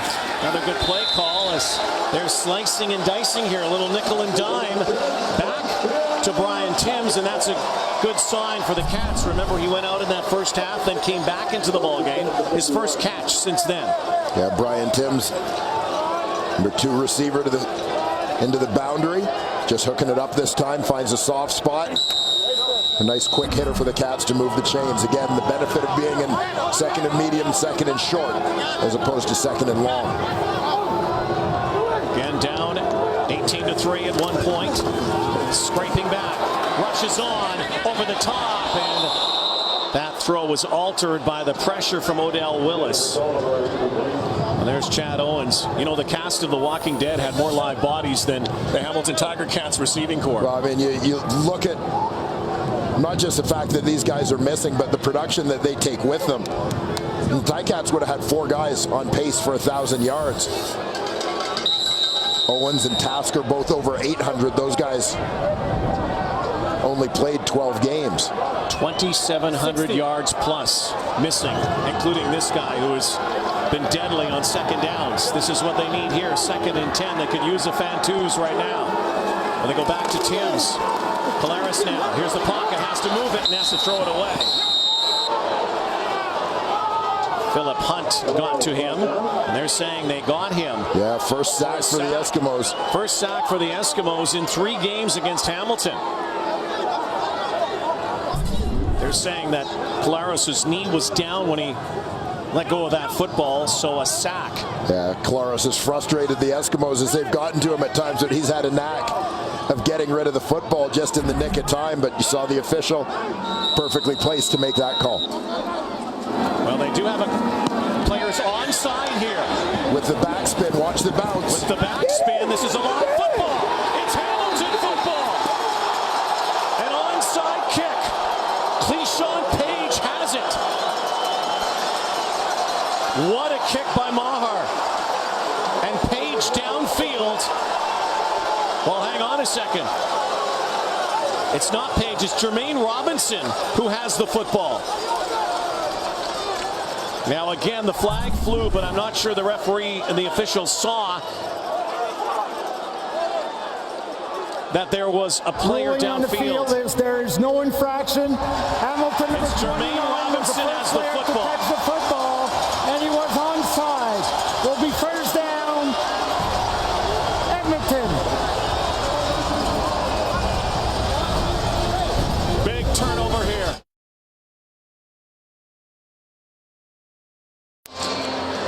A guy cast away by the Ottawa Red Blacks in mid-season comes over to Hamilton. Jermaine Robinson has one of the biggest plays of the season for the Hamilton Tiger Cats. Yeah, and just as the ball was kicked, keep an eye on the bottom right corner of your screen. Those 3 Hamilton Tiger Cat cover guys all lined up onside. They were all behind the punter when the ball was kicked. Jermaine Robinson, number 29, first man to get to that ball. Secures it. Hamilton possession. Jeff Reinbold. Another one out of his bag of tricks. Veteran CFL coach, specializing in special teams. Still a 2-possession ball game, keep in mind, with 6:22 to go. Cats, though, looking to take this to the house. Collaros has time. Throw behind the receiver. Gable has it. Now down near the 5, and C.J. Gable has it down near the 1-yard line. What a play! Well, and this is why you got to love C.J. Gable. Just the football sense in this one play. Terrific adjustment to the football, first of all. One-on-one matchup with the linebacker. Gets him in space, but watch the adjustment here. Defender overruns it, but then the presence of mind to realize he hasn't been touched. To jump up, get a few more yards, and put his team at the 2-yard line. Different demeanor now in the stands as well from the Hamilton fans. Their team now a score away from making it a one-possession game. Clock's ticking down. Masoli will hand it off, and Gable will be smothered. So it's going to be 2nd and goal. Well, the Ticats had to scramble a little bit to get that play off with only 1 or 2 seconds left on the play clock. Well, here comes a critical play now if they get stuffed here. And the Eskimos, that stealth-like defense, particularly in the first half today. Ferocious front four.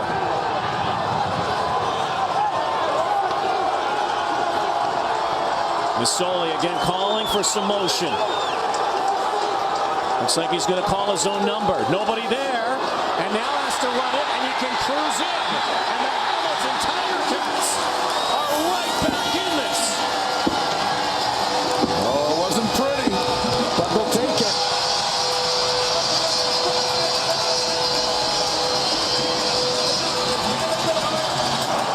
The whistle blows, and the Cats are now within 3 before the convert. And will they go for 2? Looks like they're lining up to go for 2. To make it a 1-point game. Well, with the wind being within 1, obviously, whether it's a field goal or even a punt situation for a single, an understandable situation to try to put yourself in. Cats this season 9 for 10 on 2-point convert attempts. So Collaros draws back in the backfield with Gable. 5 receivers looking for 2 to make it a 1-point game. Throws to the corner. It is caught, and that is where we are at. A 1-point ball game. Brian Timms here at Timms. And the Cats have clawed back. Masoli scores. Timms with a 2-pointer. 21-20 in the Eastern semifinal.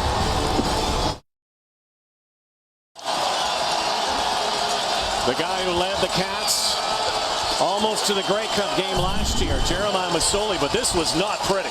Well, this is a great adjustment by Masoli. I think it's Brandon Banks he expects to come around on the sweep. We've seen that play before in this ball game, but great heads up, great adjustment. That was pretty. Yeah, nobody there to hand it to, so he just goes. And then Timms back in the ball game. 2-point convert. 1-point ball game. Crowd on its feet here at Tim Hortons Field. 4 minutes to play. And the Cats with all the momentum and the wind. And this is going to go in and might tie the game. It's going to tie the game. Huge kick into the end zone. We don't talk about rouges too often. That was a huge rouge. Well, you know, Blackie, you mentioned it during the break about that coin toss. Proving kind of critical right now. Wind in the 4th quarter. Let's get an update from the sideline. Down to Matthew Shinetti in the dim. Guys, you're seeing James Franklin walk right now into the Eskimos huddle. Mike Riley came back on the sidelines, not wearing a compression shirt, started throwing. He has a brace on his left arm, but Jason Moss went right to James Franklin. Riley had an encouraging word for Franklin and his center, Justin Sorensen. Riley is now on the sidelines with his helmet. Guys, almost hard to fathom for the Eskimos. However, take nothing away from this young man. James Franklin is so capable. Pitches it out, and that could be a loose ball. And right now,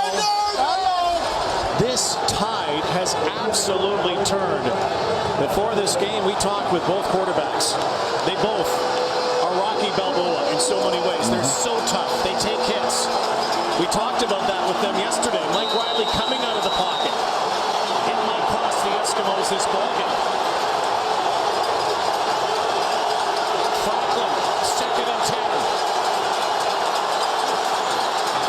Throws, and what a catch! Zylstra stretches for a first down. And Brandon Zylstra, who last week caught a pair of touchdown passes from James Franklin in that win over the Argos in the season finale. Well, watch the great body control here by Zylstra. Ball's a little bit behind him. But mid-air, torquing his upper body back to get his hands on it. Tie ball game, coming down to the 3-minute warning. The Eskimos have to get it close too, remember, against the wind. John White taking off, and White still on his feet and battles, fighting down to the 45-yard line. And why not John White, the star for the Eskimos today? Edmonton trying to get close here to get some more points and take the lead. John White, a pair of touchdowns, has been a force today. We're all tied. 3-minute warning in the Eastern semifinal.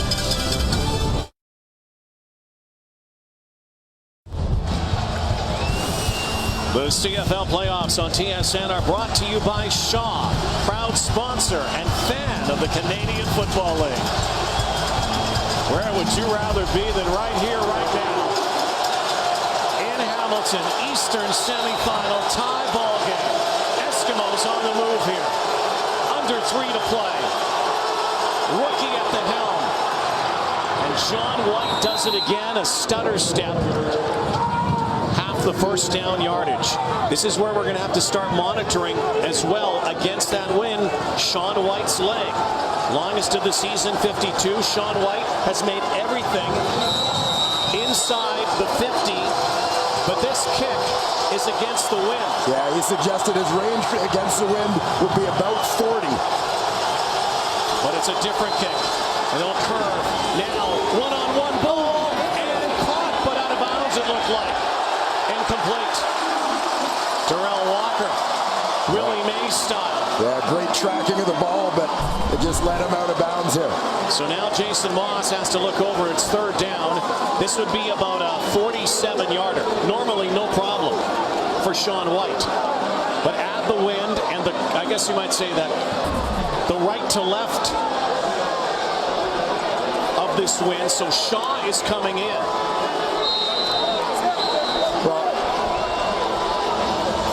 The previous play is under review by the command center. The play will be reviewed. So Shaw with Speedy B back. There is a review right now in the final 3 minutes at that catch. Dealing with this wind, the Tiger Cats are going to go with 2 deep returners to make sure that the ball, from their perspective, gets caught in the air.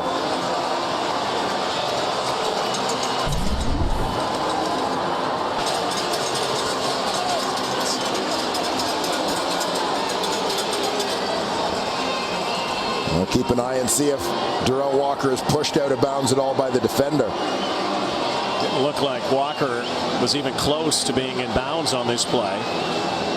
Like he didn't get his... Yeah, to me it looks like a pretty good play by Page to reach through the arms of Walker without contacting the receiver. Now did he get that back foot down? Let's take a look at the back foot.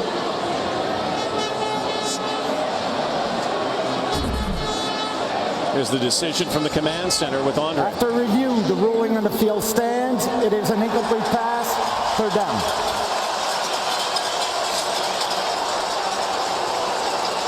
This blustery day, wind howling. Grant Shaw now has to boot it. 2 returners back. Junior Collins, Brandon Banks.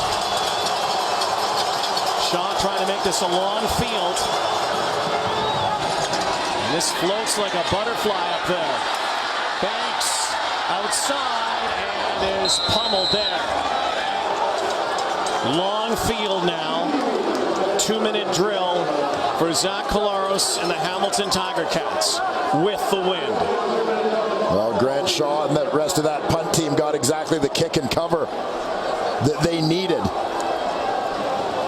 Saw Hamilton going with too deep there to make sure that that ball didn't get on the ground, because the last thing they wanted was a bounce into the end zone. Junior Collins was back with Banks. Now they've got 2:11 to go the distance here. From their 14, Polaris now just dumps it off to Gable, looking for a block or two, and is wrestled down after a gain of about 6.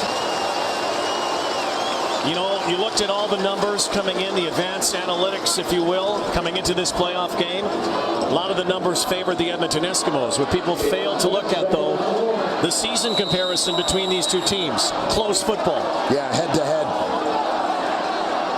Close games and with similar personnel. I mean, Hamilton missing some bodies both times they played. Kolaris didn't play in the first game. Receivers were out in the last game.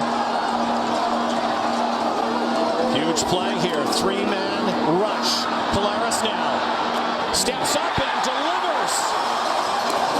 And also took a hit, and it looks like roughing the passer. Yeah, a late hit. Catch is made by Terrence Tolliver. Odell Willis got to Zach Kolaris. Well, you can see this hit coming from a mile away as Kolaris starts scrambling towards the line of scrimmage. Holding. They're saying Hamilton number 57. It's holding. 10-yard penalty. They might challenge roughing the passer here. The flag is already down. And Odell Willis got Zach Kolaris in the helmet. So they will challenge roughing the passer. Hamilton is challenging the ruling on the field. They believe there was roughing the passer. The play will be reviewed. So a lot can happen here. Command takes it away. We'll look at this. Willis initially starts off in coverage. He's at the left side of the screen, just crossing the hash mark. And there closes on the quarterback. I mean, to me watching it, I thought he caught him in the torso, yeah, in the shoulder here. And the timing was much closer than I initially thought. That, I'll tell you, I'm okay with that hit. Yeah, I think you're right on that. It looked, for a moment, it might have been underneath the chin, but it looks like it was near the shoulder. Yeah, I think he glances the shoulder here. But was it also a late hit after throwing that football? Well, watch the timing at full speed.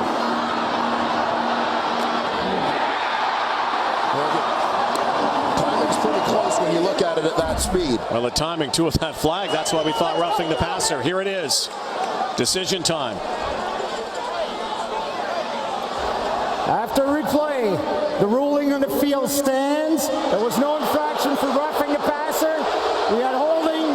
Hamilton number 57, 10-yard penalty, still second. I know Hamilton fans won't like that, but we have seen plays like that not called roughing the passer this year. So now another second down play. Hamilton is charged with their second timeout. Hamilton loses that timeout. And that's the part that may haunt you here. They lost their first earlier in that first half. So 94 seconds. Second down. You've got to make some hay here for the Cats, because then you're going to have to boot it if you don't get the first down. You do have the wind.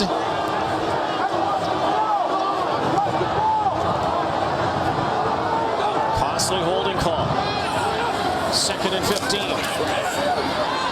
Over the top, it's picked off. Kenny Ladler with a huge play here for the Edmonton Eskimos.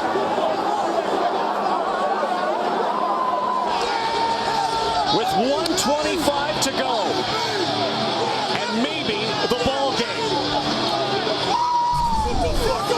Because now the Edmonton Eskimos are in field goal range to win it. Poorly thrown ball. Yeah, underthrown. Appeared to be looking for Terrence Tolliver. 3 Eskimos underneath in front of the Hamilton receiver. Ladler, the one who comes up with that one.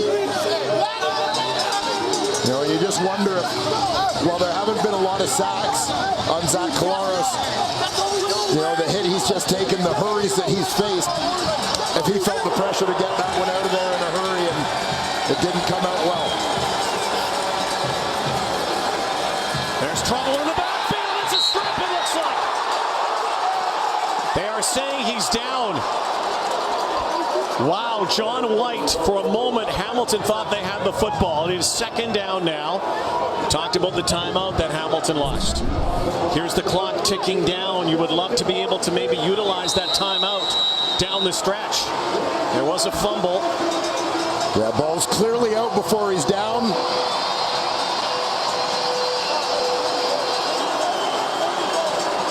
Jermaine Robinson with the strip. Yeah, it looked like he might have been able to get it. So now, the Eskimos timeout, Edmonton. Take a timeout.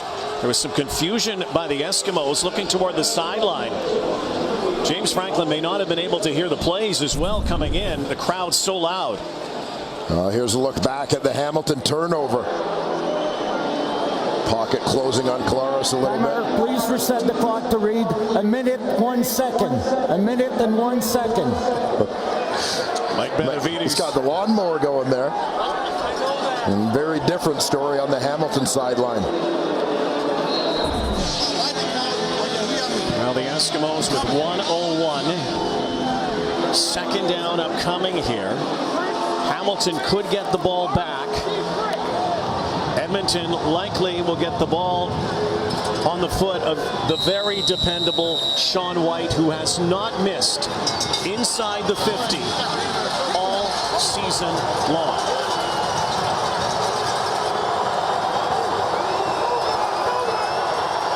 Cats could get it back, but they need a stop.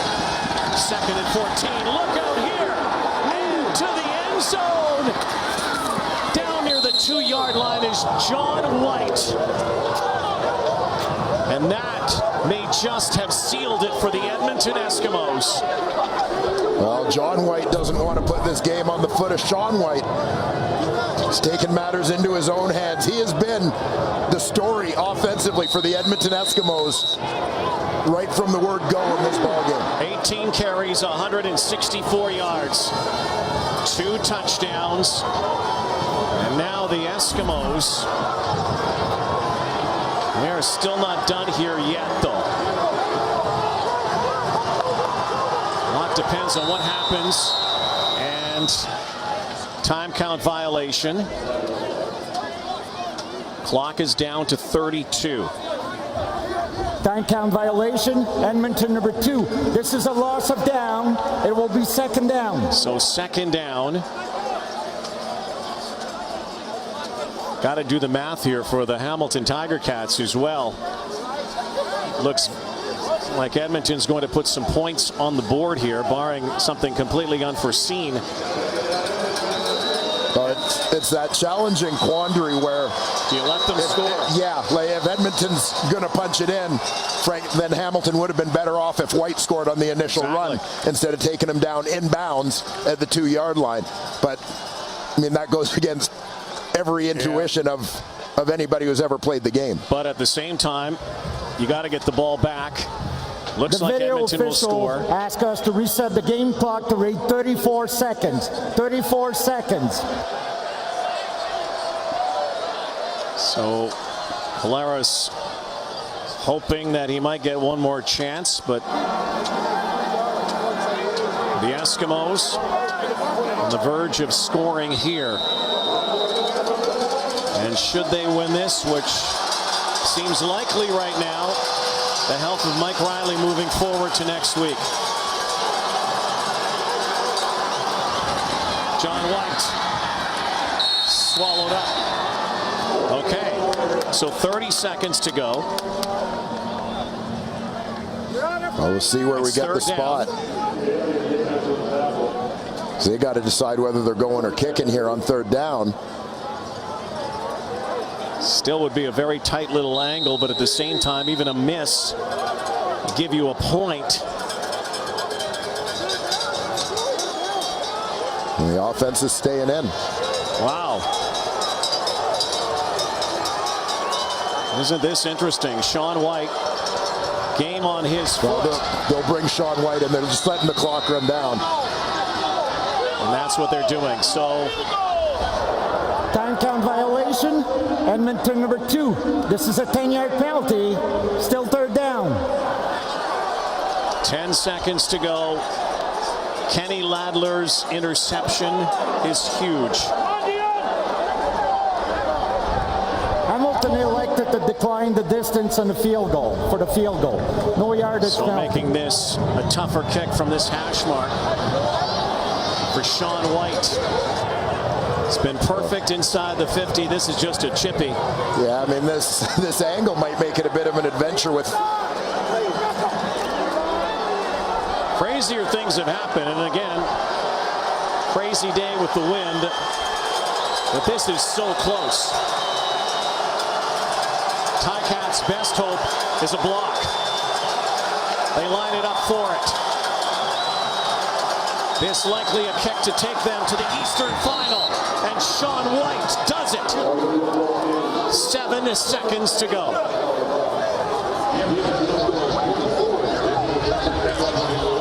The injured Mike Riley watches. Boy, bobbled snap at the beginning as well. Good job by Lynch. Yeah, Jordan Lynch, the holder, doing a great job. Get that one down.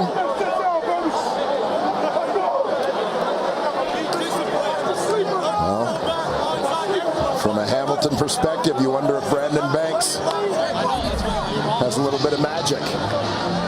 If you're also the Hamilton Tiger Cats, the last thing you want right now is not to have Brandon Banks get the football, but if you're Edmonton, last thing you want is to get Brandon Banks the football. So I'll likely kick it away from him.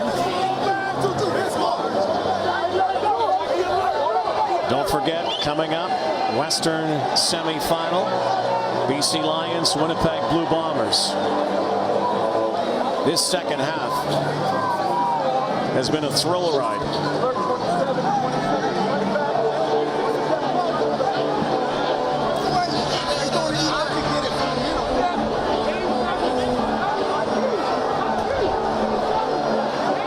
Again, this is into the breeze for Grant Shaw. It'll be interesting to see what strategy they opt for. Shaw has a strong leg, but as to whether they want to put it on the ground and take a shorter kick to keep it away from Brandon Banks. Well, it's going to go to Banks. Is there a miracle left here? They're setting up for it. Now they set it up, and this will do it. The Edmonton Eskimos, with 1 second left, have the football. They'll have the victory. Veteran presence from Koshi Mwamba. He recognized Mercer Timmins was setting up to try and take that lateral and just went and covered him. No comeback in store for Collaros and company this time. Down 15, they fight back to tie, but costly interception. And I'm sure a call or non-call that's going to be talked about, that hit on Zach Collaros, will be talked about this week. Kent Austin and his Hamilton Tiger Cats will not return to the Eastern Final. Jason Moss, how about that irony? Going back to Ottawa.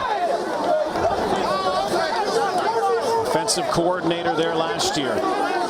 Red Blacks will take on the Edmonton Eskimos. Grey Cup rematch. Crossover carryover to next week. The Edmonton Eskimos are heading to Ottawa for the Eastern Division Final. Came down right to the wire. Get ready. The Edmonton Eskimos. Time now for our Nissan Titan Player of the Game. Well, is there any question? Most dominating figure in this game is one of the most diminutive Eskimos running back, John White. Absolutely phenomenal four-quarter performance, 19 carries, 165 yards. And a great selling. John White, a very deserving Nissan Titan player of the game. And he's with Matthew Shinetti. Guys, as you can see, John White getting a lot of congratulations from the Ticats. John. And